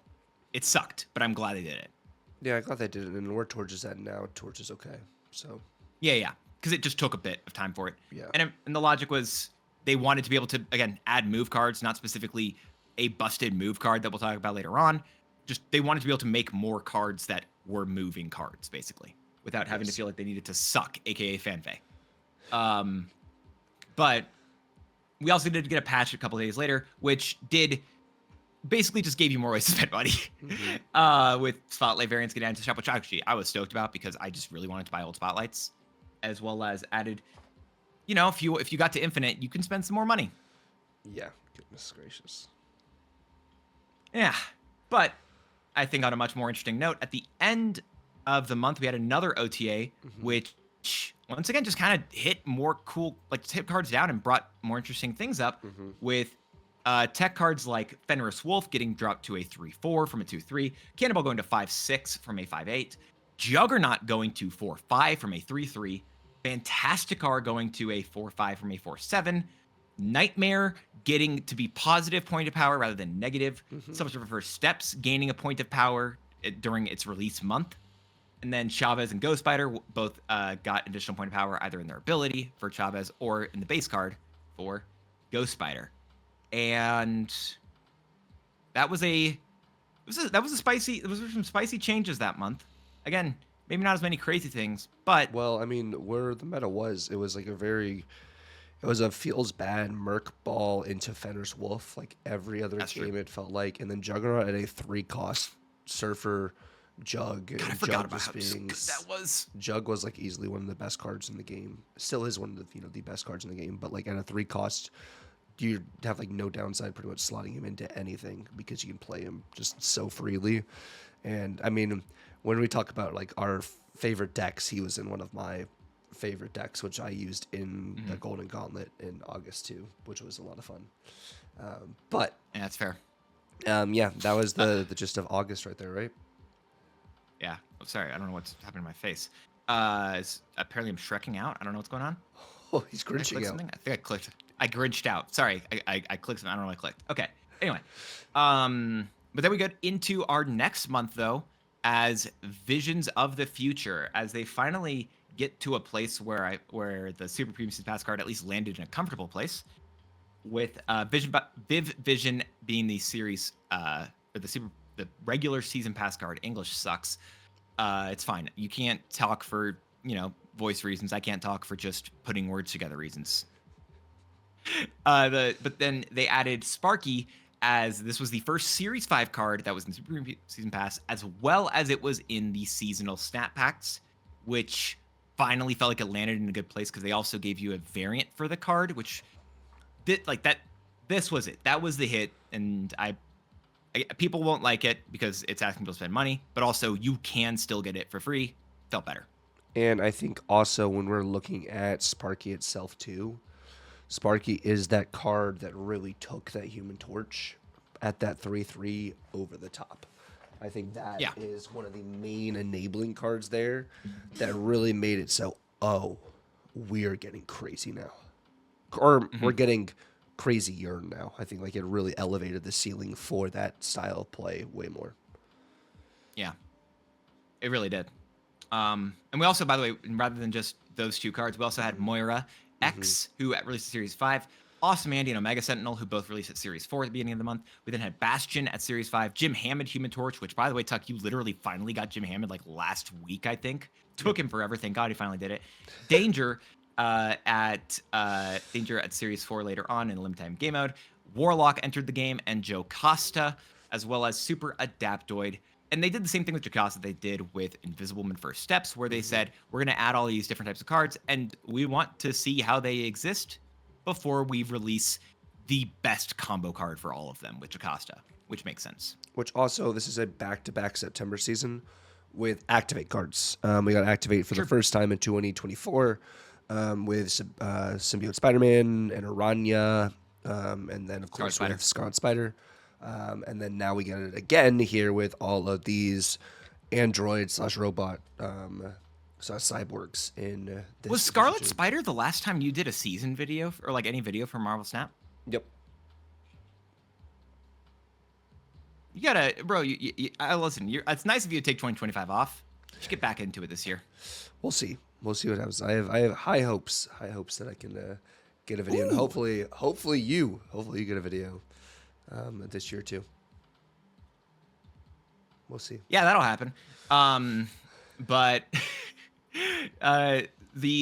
you know what we can do is we can not co-cast, but we can both cast the second rounds of the qualifiers for the Golden Gauntlet. While we weren't able to do any while we weren't in that round, I think you had already qualified. I wasn't able to participate at any point. We both were able to commentate the, I think, first and second rounds, as it were, of the second World Championship Series, with Classic Discard winning it out in the end. Someone who I remember reading their like interview, I think they done with like Snap.fan, and they were like, yeah, I've got like, I'm missing like so many cards. I don't hit Infinite. I just play a deck I know. He even talked about how he was going to run Airshim or whatever, and then still won with a deck that is just good cards. Just a deck that does what it does. Which just is Old Faithful, like this discard too, which would like the addition of Khonshu, which they added, like Khonshu people were trying, and like a bunch of just different, first Ghost Rider, doing it with Gore, doing it with Iron Man type of stuff, but using it actually in this style list is what really added like the extra flavor to it as well. With the tech pieces, like this actually was interactive. Like you actually had Gambit to be able to interact with your opponent. And then you scale tremendously here. Like you have to kind of plan, where is this Khonshu card going to go? What Khonshu card is going to happen? Where is this Scorn buff going to go? Like this was a different opposed to just, I drop card down, I discard, what number is going to go up. I think this really adds like just some of that extra flavor, I think, to discard itself. And I think that's what helped discard in general. And like where we look at discard now, I think it's really cool that someone was able to do this, missing so many different cards, but sticking to what they enjoy playing and what they know is what allowed them to win. Yeah, no, I loved that stuff. I think it was just such a good OTA. Yep. Sorry, it was just a good season. I got distracted because I was thinking ahead a moment, but to be fair, I guess I should just say it. There was also a really an OTA I really enjoyed that occurred a little bit later. Like I said, the OTA was the fun OTA where they did a fun flavor test, and they said, hey, what if we just make all the most powerful or the most popular tech cards, powerful as well, we just nerf them, change them all, and just see how it goes. This is a little thing I had made for Super Tech at the time, so I just thought this was a better way to showcase it than us just talking through all the changes, just to give a visual representation. But I liked this OTA a lot. This was a very fun style. Felt like an imbalance patch for a little bit because we got this for about a couple weeks. Yeah, I think a lot of these changes, of course, stuck through afterwards. But it was very, very interesting to see how this all reshaped the meta, and we transitioned from here until the end of the year as a more combo-centric meta, which I feel like honestly made it more fun instead of just Sarah Tech, or just Wiccan Tech every other game. Like, of course, there still is Wiccan Tech every other game now, still with like Victoria Hand and stuff. There is. But it definitely felt like a breath of fresh air. Yeah, this was really enjoyable, I think. This was just a good way to say, listen, we just want people to do more things in the game. And that's it. And that's a fun way to look at it, fun design for it. And I thought that these changes were really good. I think there were a couple of them that just didn't work. However, it's funny, we're here now, and Shadow King, I think, should be worse than his nerf. Yeah. But, so all these changes occurred during the September 11th OTA. Then a couple days later, they had a patch which didn't do as much for the majority of the player base. However, for the returning player base, we even like showcased it on the app talking about this stuff here, where they had the like welcome returning player rewards with the welcome back calendar. You get extra challenges, discounts on the like a bunch of stuff like that. That was just actually like, hey, welcome back. We want you to, if you're welcome back, we want you to actually stay. I've actually a buddy, I think I mentioned at the time, who was playing. He was free to play or whatever, and he's been thinking about coming back into it. He stopped for a little bit, and I'm like, you can do that. I really wait until you make sure you get those rewards, because those, if you're not in a rush to play it, wait a little bit. Just just make sure you can get those rewards, because you get some good stuff in there. Yeah. No, I think it was really cool to actually have something like that, happen for the welcome back, and I think it's something they're progressively trying to get better and better at. I still think we still need more, in general, and more incentives to just even start the game. Yeah, but I do think do some of that stuff, I think, later, but we'll get to. Actually, I don't even know if I wrote it down, but I will make a point to mention it, because I do remember there was some stuff that happened later on. Also in that patch, by the way, that was when Kang finally got his big rework. Enough so that we were thinking of like, we did, I think, like 1 or 2 episodes at least just talking about Kang, but finally went to a different one, which was, you remember what he did with a 5-cost card that just looked at what your opponent did and restarted the turn without Kang. Yep. Finally changing to a game start that said, replace this with 4 Kangs with text from random cards that cost 3 or more. So fun stuff there. Yeah, the King changer, like, woohoo, like, maybe I'll get a Galactus this game, maybe I'll get a Destroyer. Like, it was interesting, but it still feels I think, right now. I agree, it still feels However, I prefer it light years to what we had before. Oh, yeah. It was much better than what we had before. Like, I don't think it's good. I don't think it's amazing, but it's, again, just light years better than what we had before, and that's really what I'm caring about here. But yeah, then later on, we did have one more OTA that reverted a lot of these tech nerfs, but not all of them. Killmonger, Cosmo, Shadow King, Eliathan, Red Guardian, all went back. Enchantress stayed, as well as so did Negasonic Teenage Warhead. Shang-Chi got another point of power, but kept his new ability of only being able to destroy 1 card. And then we also had some other changes in that OTA, which brought Stardust down as another tech card they just didn't want to have as prevalent. Viv Vision got a point of power, as Niki, I believe, got one recently before then as well. Agatha, it was a lot of Agatha Hella, like with Black Knight. God, who was Black Knight? And Redshift, true. Redshift really was everywhere, so they nerfed her to 612. And I think one of the coolest buffs, technically, but still one of my favorite changes as we think about it, Mystique going to a 3/1. Yep. I love that nod of just being like, listen, Mr. Negative's like a hair too good. You can't draw Mystique anymore. Yeah. With Jane. Such a like a perfect little thing. Felt really good. I love that. Yeah, no, I think that was a good change, and I think the Agatha Hella deck was just too good. People were running, Black Knight in that too, just to be able to get extra value out of it. Of course, I wasn't running that version, but it was a very, very good OTA there too. Of course, Shang-Chi. Shang-Chi is no longer the big bad Shang-Chi, destroying every single 10 power card in its wake, as was the OTA prior, and that is the current Shang-Chi we have. We do not have I am the almighty Shang-Chi. You cannot play any big cards in this lane. I will absolutely wipe the floor with you. And I think that still is a really good change that happened for this year too. Yeah.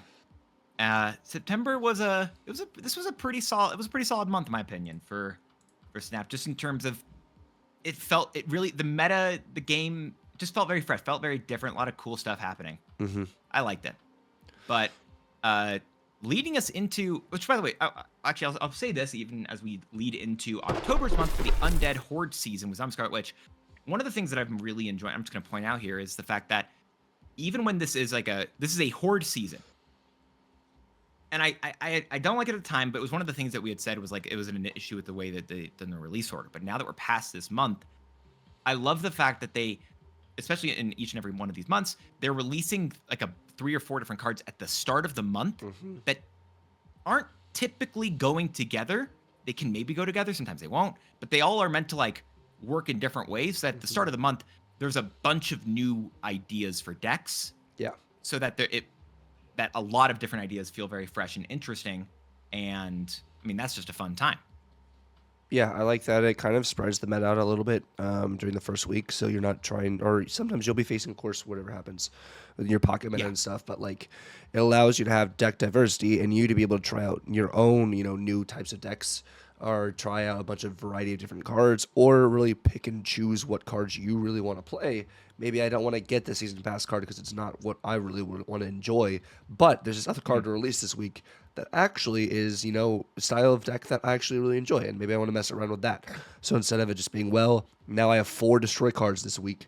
Well, I don't play destroy, I play discard, or I play end of turn and stuff. Why would I want any of these 4 cards? Now it's like, well, maybe this time, or this time I actually have a card I can try out maybe this new style of deck. Like, I think that is a great point there too. Yeah. But as this did introduce the horde mechanic, which fell flat at first due to, I think, the order of cards with, again, they even talk about that a little bit later on. We'll get there, as well as just some of the cards being very underpowered at the time. Because the first word Zombie Scarlet Witch was actually only a 3/2 at the time. We also then at the same start of week, start of the month, we got Headpool. Again, same style as September, as they kind of fell into that for the rest of the Super Premium Season Pass cards. God, they need better names. It's labeled as SP in here because in our notes that we have for this episode, because like that's the best way you can do it, honestly. Anyway, you've got also Colonel America and Zombie Giant Man and Zombie Power Man. Giant Man and Power Man launched as Series 4. Colonel America was the Series 5. Again, Horde, Discard, and Destroy, 3 different types of decks that you launch the season with. Fun stuff. You then go into Zombie Mr. Fantastic. What is it? And then Hunger. Then you have Zombie Captain Marvel, Zombie Sentry, and Zombie Galactus. So even in a zombie month, a variety of cards. Even if a lot of them were bad at first, some of them have gotten better, some of them not. Feels like actually this was one of the weakest months, I think, in terms of just like the power level of cards, I'd say. That they had to, like, initially. Yeah. They've had to buff them since then, and I would no longer say that, but initially one of the more middling months, I think, in terms of the power level. But again, not in the middle of the month. Right after the first week of the month, we got the 3rd round of the qualifiers of the Golden Gauntlet, getting us a pretty. Speaking of tech stuff, right? Pretty techie deck here, but still, again, this is more cool, more movement stuff. Yeah, but it was cool because it got Hydra Stomper. So it was a cool kind of techie style deck by our boy Cougar, which we've also had on the podcast, fortunately, and everything too. Having Mobius in the list too to be able to counteract a lot of the energy cheating that people were still doing, as well as Juggernaut and Cosmic Ghost Rider as 2 tech pieces. Electra in here because end of turn still is very popular, so Electro is in here more so for some of those Sunspot interactions here too, and then Cannonball Mercury in order to nuke some of those bigger cards as well. A lot of really cool fundamental like stuff going on here, and I love Hydra Stomper is honestly one of my favorite cards of the year. Hydra Stomper is a really cool card. I think that was a really cool take. I don't know if we're gonna have the time today to do our favorite cards, but maybe we'll talk about that tomorrow. But yeah, there was a lot of really cool stuff there, and Cougar did a very good job with this. And that was That was the end of the qualifiers. We had the finals only to look forward to in terms of the Golden Gauntlet, and then some stuff happening after the finals. But we'll get to that when we get there. Patch we had a few days later though. Since February, they finally made any update to Character Mastery, in which they removed bananas, the water effect, bubbles, snowflakes, and frosted glass, all of those from the Infinity Split pool, which is awesome. I actually am going to say, though, now that they've done that, I really want them to put frosted glass back in. Yeah, I actually got a frosted glass red Kirby on my Lady Sif. I have frosted glass purple Kirby on my Valentina, and I was looking at that yesterday. I'm like, I can't get this on anyone else. Yep, you got a rare one of the rare splits now ever. Yeah, I have a on my Shang-Chi. I have the banana background with the gold diamond flare. Yeah, that's actually I have. crazy. I don't think anyone else has it. And I was thinking like, should I use this? No, it's bananas. Literally, I'm not gonna use it. But at the same time, it's like I don't know anyone else who has this flare No, I don't think or this combo specifically. anyone will have that, because also gold diamonds is like the rarest thing you can actually get. That's the third mastery level 30, which we didn't even talk about that when we were talking about character mastery stuff. Y'all heard it before from us. We have enough other things we're talking about today. As Sanctum Showdown returned that month, but on the next day and the day following that, so 14th, 15th, and 16th of October. 16th, we had another OTA, which did bring Scarlet Witch, Zombie Scarlet Witch, that is, to her current 3-4 stat line that we can actually see in the game. So it's finally was done. Zombie Giant Man also got to be a 5-3 baseline with a Horde plus. Was 5-3 with Horde plus 1. Got to be 5-4 with the Horde plus 2 as well. And Way that better. Horde plus 2, I think, is that's what saved that card. I loved it. And they finally freaking nerfed the end of turn deck. Like we had been saying it for months up until that point. That's Invisible Woman First Steps should get nerfed. I said I thought they'd do a 3-4 because she was 3-5 at launch. They put her down to a 3-3, and it's finally at a honestly fair place. It's a lot worse, but it's fine, and I'm okay with it. She's a 3-3 now. Shadow King went to a 3-4 where he currently is, and I want him to go down to a 3-2. Mobius finally went back down to 3-3. Solid OTA there. Yeah, no, that was a good OTA, and it is exactly what the zombies needed to make the zombies meta. Like it made them actually like a deck that was prominent in the meta, not like tier 0, but it really elevated them and allowed them to have a lot of extra value, which I thought was really, really great. And it got me to actually play the zombies because I was not playing zombies prior to that at all. No, I wasn't either. Honestly, I think that in combination with getting the hunger made the whole zombies package actually feel like worthwhile to play. Like I actually wanted to play Zombie Scarlet Witch at that point. It was like, oh, okay, I can use this now. So that was cool. Grand Arena returned later on in the month with Zombie Sentry, who is probably the worst zombie card that we have in the game. And then we also had an OT at the end of the month, which did a couple of a bunch of smaller changes, but the ones that I thought were at least a little bit notable. Black Cat went to a 1-4 where she currently is right now. Did a bunch of changes, went from 4-10 beginning of the year to a 1-4 where we are currently at, which love it. Mercury was a 2-2 and went to a 3-4. Which is a pretty big change opposed to a small change. Yeah, that one was definitely a big change. It's fair. And also, again, just a better place, I think, for tech cards to be at. X23, from release, was probably one of the best cards for Destroy and got to be a 1-1, which I was shocked by at the time, and I'm kind of like, all right, I guess I see what you're doing here. Yeah, I think I was like, why are you changing X23 from X1-2 to 1-1? But now I'm like, I can totally see the vision now. Like, it's totally justified. Yep.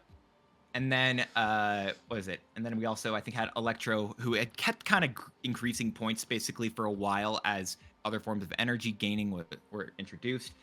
Finally, just go to a 3-5 where he currently is at. And I don't think that's what really saved him, but it kind of was like one of the final things that really, it was one of the big stepping stones that really let you get to that final place where he felt good. And October ended on a pretty solid note, right? And I feel like with the majority of these months, as we're going through them, I feel like I kind of just, and we're ending on better and better notes for a lot of these cards. Yeah, we're ending on better and better notes, but we all were like really upset with the Mercury change because Human Torch was so predominant in the meta. That's true. And I think we also forgot about that bit. We saw Spider-Punk coming out, and we're like, oh, well, they're just making this change right now because they want to boost their sales for their season pass card, which they did. I mean, they did. I mean, I believe that. Yeah. I don't even know if it's. It probably is boosting sales. I think of it. I have a different framing where I think of it as like, I'm not saying you're wrong. Yeah. I think of it as the logic of, they would like it so that the new season pass card doesn't just get teched out immediately. Yeah. Which is, by process of elimination, going roundabout to saying, yes, they probably were trying to make sure it was, played and bought. But yes, this was the Arachnid Anarchy season with Spider-Punk entering the game. Man-Spider as the Super Premium Season Pass card. Superior Spider-Man and Web-Sling also got released on the same day. Then later on, we had Ezekiel Sims and Chameleon get released the following week. Spider-Man Noir, who sucked, released the week prior, or the week following, as well as Deafening Chord. Then Hydro Man and Prowler released the week following that. once again, kind of ending the season again with like one of the best cards with Prowler there. Like I know there's obviously Prowler maybe not the best competitive card, but the most fun card I think out of that month. Yeah, I think when we look at the Arachnid Anarchy season as a whole, I feel like it started off strong, especially with Spider-Punk and Man Spider especially, and then Superior Spider-Man took its time to get where it's at now. But Superior Spider-Man's in a really solid spot. Web Sling, I'm still not seeing a lot of right now, but maybe we'll see more of that coming in this next season. Who knows? Zeke kind of meh, Chameleon, and then Noir. I think Noir fell very flat, but they made the right changes there. Deafening Chord Yeah. is insane. And then Prowler is a very, very fun card. It just also, I feel like, is a card that could have released maybe earlier in the year and would have been even better. But it's still a good card. Yeah, I agree. They also did Force Worth have an OT at the beginning of that month because I think they planned ahead a little bit and they realized that they were doing some stuff in terms of Thanksgiving being later on the month. They said, which how dare I get annoyed because on one hand I would like more OTAs. On the other hand, I'm also like, wait, we just have nothing. Yep. For a bit. But also they're nice and they give they believe employees should have time off, which how dare they? That's just a whole nother problem with second dinner. I don't believe employees should have any sort of rights. They should just be working around the clock. You know the little monkeys you see in the Superman movie, right? That's what they should be all the time. No. But they actually did some really they did a fire TA there where Debris, and actually I think they had released this one. They even talked about the notes a little bit early because this was happening before the finals of the Golden Gauntlet, which we'll talk about in a second here. They released the notes a little bit early, so we had some time to prepare for it. Debris was a 3/7 after the OTA, which previously added rocks to both sides of the board, only on your side now, which awesome. Misery finally lost her point of power. M'Baku went to a 1/3. Fanfei got a change. That technically meant she lost 4 points of power, but then she lost 3 points of power and can give 3 cards of location +1, and then I don't know what they're trying to do with Fanfei still. Like that's just 4 cost activates are really good. Yeah, 4 cost activates. Goodness gracious. Well, we haven't even gotten to Phantom X, who came out last month. But like I mentioned and teased, the Golden Gauntlet World Championship Finals were won by actually one of the OTA changes, M'Baku, in Cerebro 3. And I mean, this is the final like officials Marvel Snap tournament in 2025, which is cool that we actually had like the first bit of an official like community tournament. They've had a couple ones where they had introduced just a few creators or whatever, but the first official tournament in 2025 won in the end with Cerebro. This was a good deck. Bastion was also a card I don't think we ever talked about inside of Cerebro. I kind of had thought about it. Am I the only one who I don't like Sentinel still in Cerebro 3, by the way? Why don't you like Sentinel? Because I think Bastion does a better job of making Sentinels, and I prefer Quake for the change-up. However, in an open deckless tournament, Quake's a lot worse. Yeah, I think that's probably why. And also Sentinel is like if you don't get the draws you need, and you just need more 3s to be able to throw down. I think that's another reason why you have, Sentinel, just to have those as just options across the board, probably. Yeah. But this was the final World Championship series, which unfortunate we didn't get anything else in that year. However, in 2026, as a bit of an aside, we are starting off on a pretty awesome note, in my personal opinion, as if Tux is chill with me, Sharon. Yep. He will be commentating in the Snowball Showdown occurring not as the Twitter/X post originally said of September 10th, January 10th. This Saturday. On this Saturday from when the video goes live. We'll talk about it in a few different places. But he will be commentating with Prashan, I believe, at the... I don't remember what Tucker has told me with it, but based off the way that the announcement post has been labeled, it typically goes from left to right in order of like who is doing which section. And I think he's doing the first section by that logic. I don't know if that's confirmed or not, but yeah, he is going to be. So I don't know. I don't know. I don't know. We'll figure that out. But Tuck's gonna be doing some more commentating on the Symbols tournament, and I'm stoked for that. I won't be participating. I'll be doing some stuff in the background, helping them out with modding and stuff like that. But of course, Tuck, congratulations are due unto you, as you are well deserving of this. Oh, thank you very much. It'll be fun. Prashant and I have commentated once before at SnapCon, so it'll be cool to run it back. And I'm interested to see how the new format goes. And I'm so glad that I will not be seeing any Airshim in this tournament. Yeah, Airshim's banned in this tournament, which is gonna be awesome. Also, I am stoked to see Prashant as well inside of one of these. Prashant's a really cool content creator who I was talking to about some other stuff recently because I think he does some very good work. But he's also a very fun individual, so I'm glad you two get the opportunity to co-commentate that. Obviously, a lot of other really cool people with Teebs and Stay Calm, Zombies Going On, and Perry Manilow also going to be commentating in that tournament. However, I'm just personally interested in Tucker because Tucker's a really cool person. If y'all agree with me, you should be following his YouTube. We're already probably watching on it, youtube.com/@Tucker. He's also he's letting his voice cover, so give him a little bit of a heads let him figure out what he's doing. He's going to be tired today after our extra long yap of a day, making up for our weird timings of episodes. But he's going to be live over on his Twitch. He was live over there very recently, figuring out how to get back into, talking after the flu takes it all out of you. Yeah. And will be putting stuff back over on his TikTok, over on his Twitter. Same username on all places, TUCCRR, Tucker. Great guy, great person. Going to be doing some great commentating. And just someone who I really enjoy, and I am happy to go into a new year with, calling you my friend, calling you someone who I get to talk with very regularly, yap with very regularly, and I don't know. There are many blessings that you get in life, and one of mine is definitely being able to call you my friend and just being able to consistently be able to just talk with you. Yeah, you're a blessing in my life too, Dance. I appreciate you, and I appreciate all of you here too, for hanging out through all of our yapping and delays and everything too. But yeah, so Sure. That's what we got going on.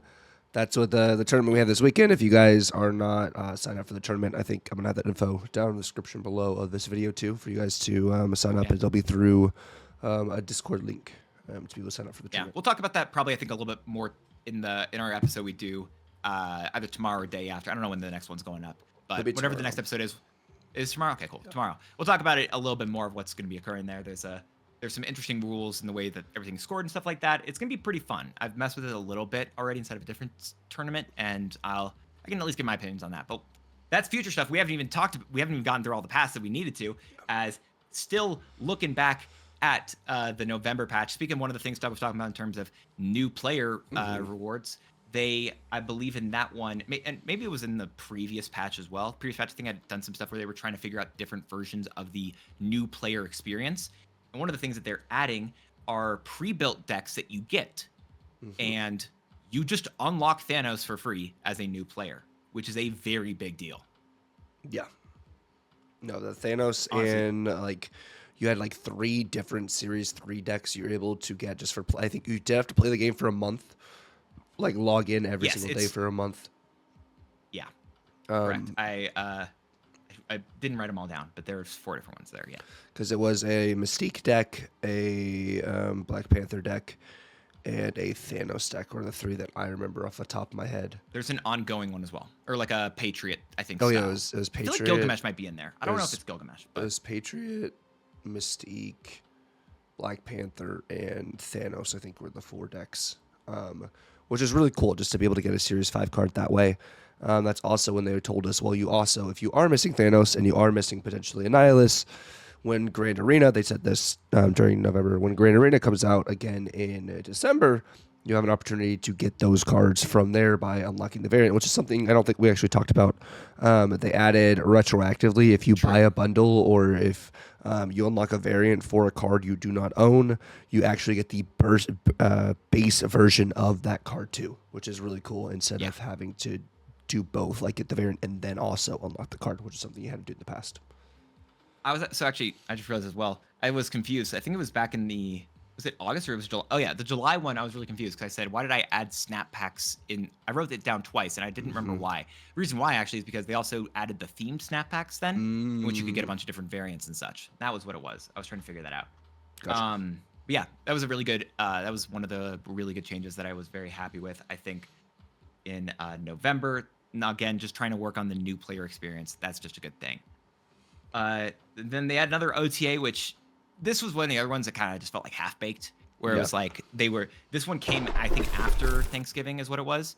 And it was like, okay, cool. Yeah, we kind of had this one for a second and we just knew this would probably be what we would want to do.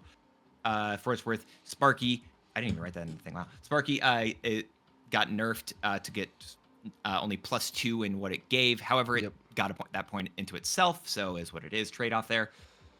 Storm got hit via 3-1. Yeah. We'll talk about that a little more in a second. Zombie Galacti did go to a 7-5 as my face freezes. Which is better, much better. Orca, yeah, true. It is much better. Orca went to be +7. Doesn't matter. It's not on reveal. But we are finally getting into December, Tuck. We are so close to the end of the year.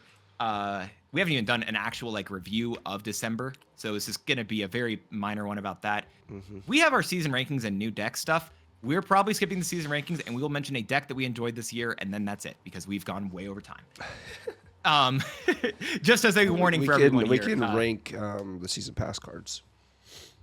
True, we can rank the season pass. Yeah, basically. But we'll do it collectively. We'll collectively agree on it. Yeah, deal. But Weapon X was the card that came out last month, aka the end of 2025, with Adamantium Fusion as a super pass. With Chamber, Wade Wilson was dropped in the Grand Arena game mode, as well as Weapon H came out the week following with Maverick, and as well, both of those two inside of Series 5. Marrow got launched directly to Series 4. Then Festival Special and Wild Child both got dropped with Team Clash, the brand new game that dropped last month.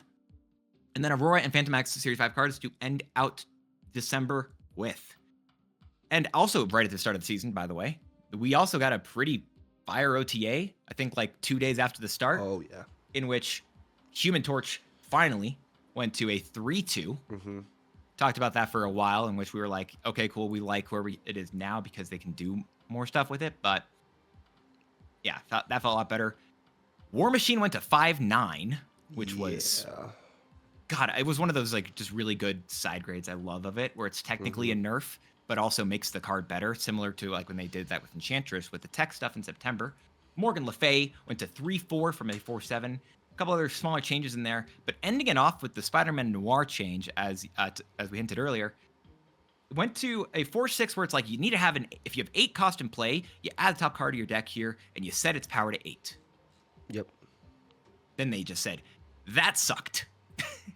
And they said, all right, it's a 4-4 now that just sets the top card of your top card of your deck. Its power is now set to 8. However, if you have a cost on the board, you can take the card for free. God, it's such a better card. Yeah, it is actually much better, and I think it added just another layer to having this as another booster, enabler kind of thing for whatever style of deck you really want to play, instead of really questing out for that having to have specific niche kind of condition. I think that was really beneficial, and it made me man, I wish I actually potentially bought that bundle. The FOMO really hit there. Oh, for the variant? Yeah, the variant's really good. I have not gotten any of those 25 whatever, any of those variants so far. I don't know if that will be held true for 2026. No, with they're all fantasy variants for this next season, and I'm like, are you freaking kidding me? We'll talk about that. Don't worry, y'all. We'll get there. Yeah. But not today. Not today. Like I said, Grand Arena also returned with Wade Wilson, and which also had a fun collab with Marvel Cosmic Invasion. Yep. By the way, there was a different game that released on mobile. I didn't write this in the notes.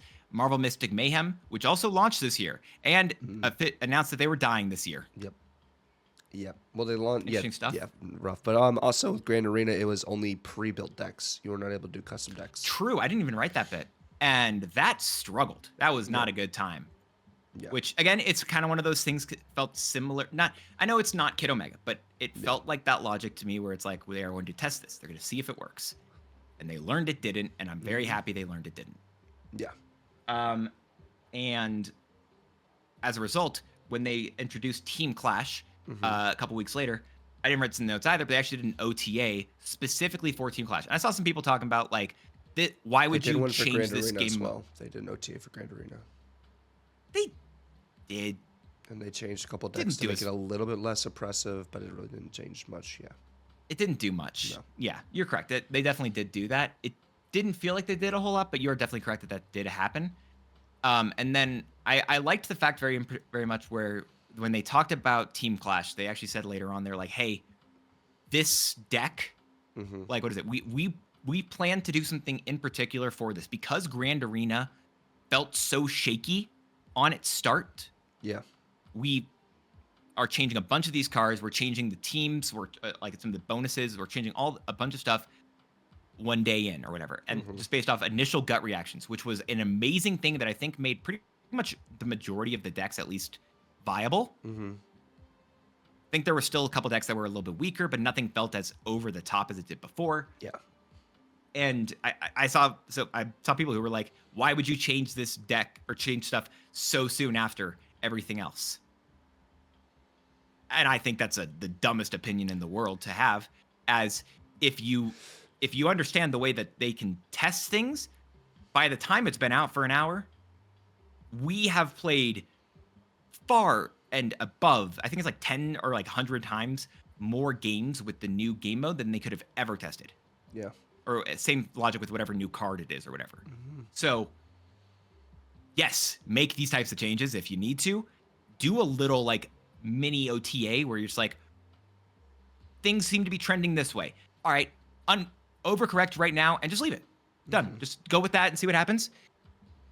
One of the best parts about Marvel Snap is the fact that when we're talking about this throughout all the years, which actually I'll say what after this with one last OTA, which actually happened before the Team Clash one, technically, because Team Clash got launched around the same time as this OTA.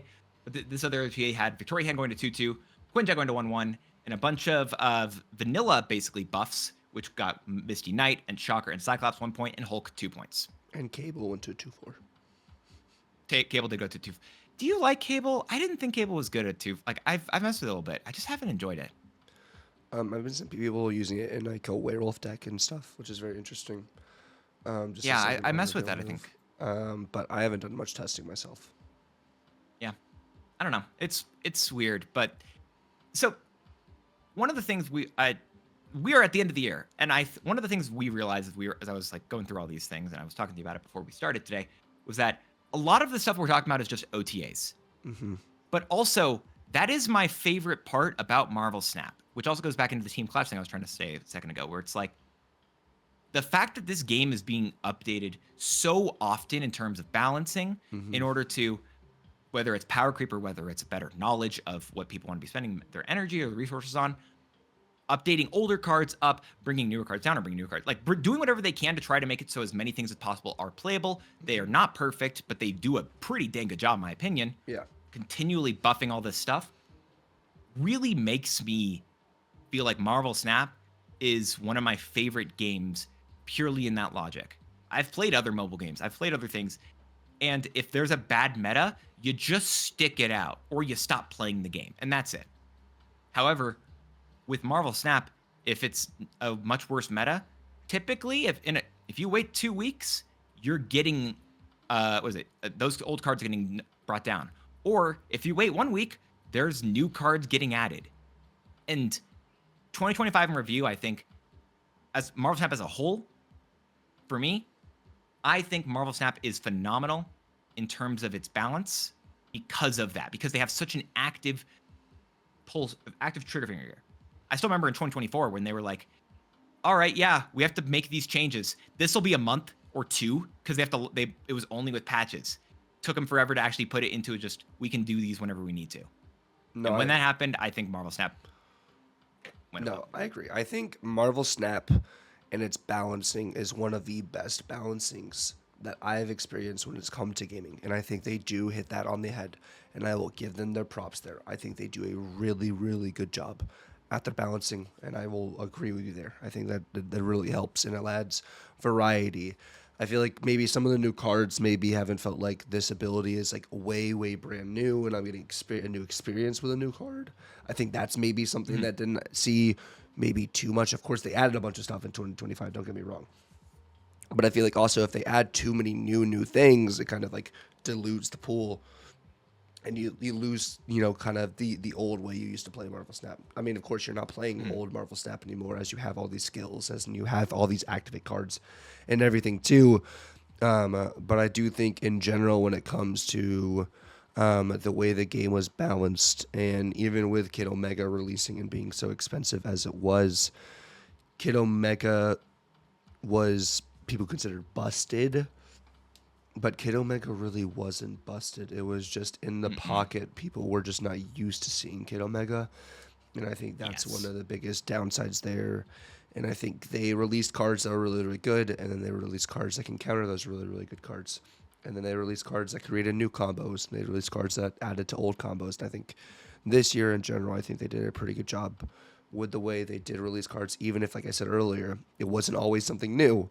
It definitely didn't feel like, except I think with Mr. Fantastic First Steps, I think that was one of the ones that was like way too overtuned for a Oh yeah. season's pass card. That, and then I think as a whole, maybe Sam Wilson for a good bit was. Iron Patriot wasn't necessarily overtuned, but I think Mr. Fantastic was the most overtuned like card I think we had released. I think for a season pass Yeah, card that's this fair. year. So what? Let's do it. Let's do the rankings we talked about here. Do you want to just are we're saying season pass card? Yeah.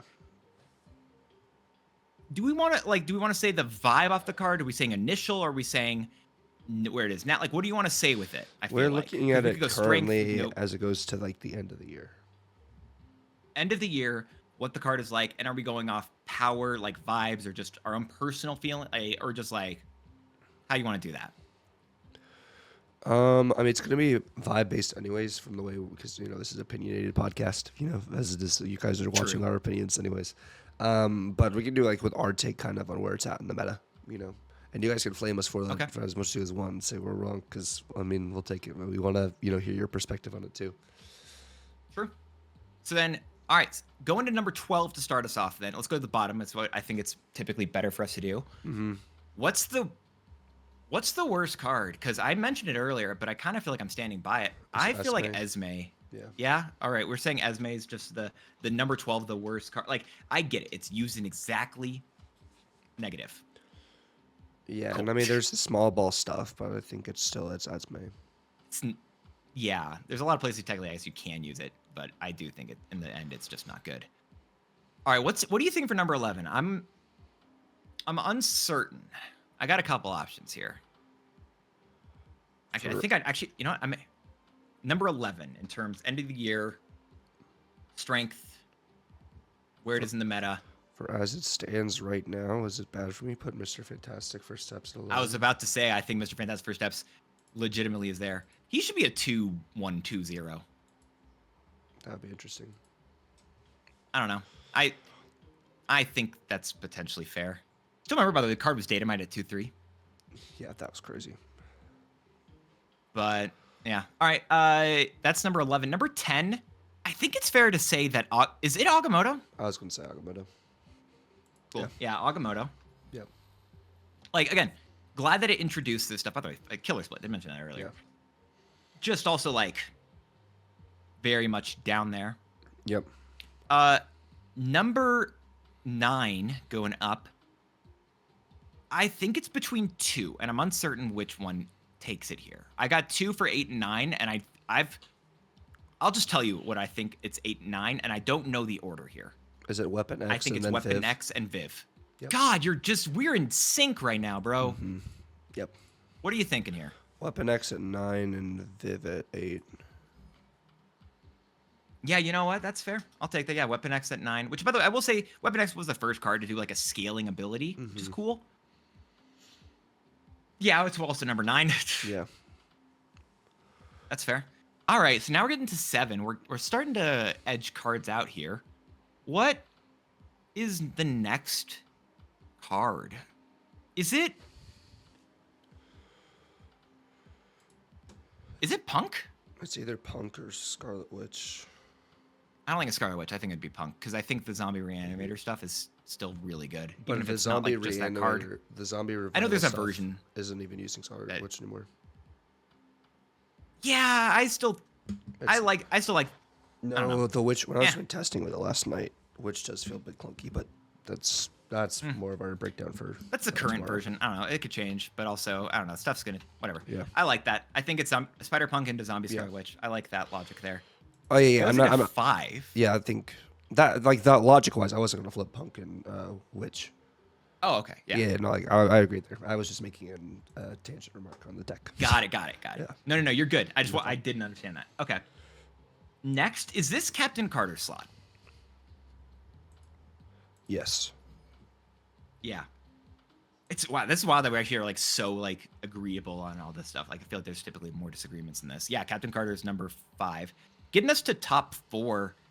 Is this Iron Patriot? I think I know what the rest of them are for me. Actually, yeah, I just decided I do. I think Iron Patriot's number 4. It's such a toss-up between Iron Patriot and Galactus, though. I feel like you could really lean either way. I feel like the intel from Iron Patriot makes me go Galactus, then Iron Patriot. Oh, you think I think it's Galactus after, because I think Galactus just is a better. You're winning more games, I think, with Galactus than you are the Galactus First Steps. That is specifying than you are with Iron Patriot.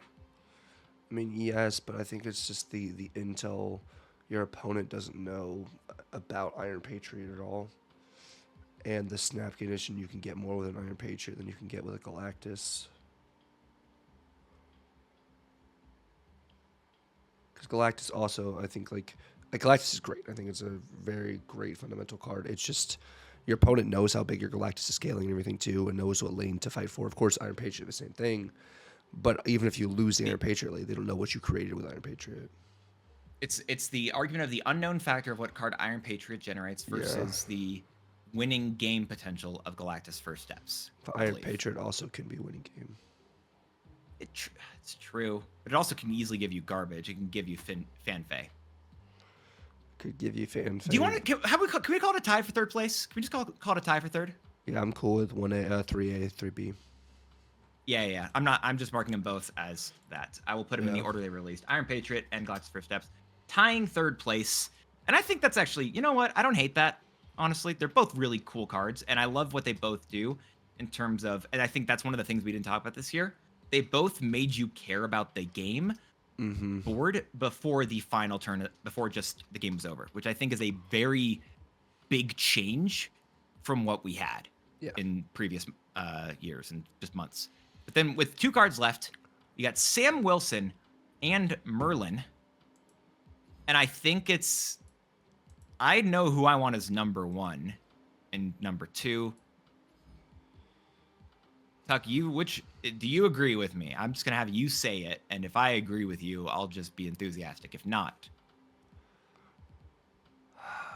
I want to say Merlin's number 1. But I agree 100%.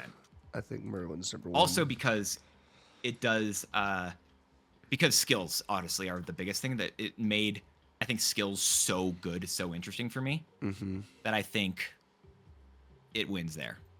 Yeah. 100%.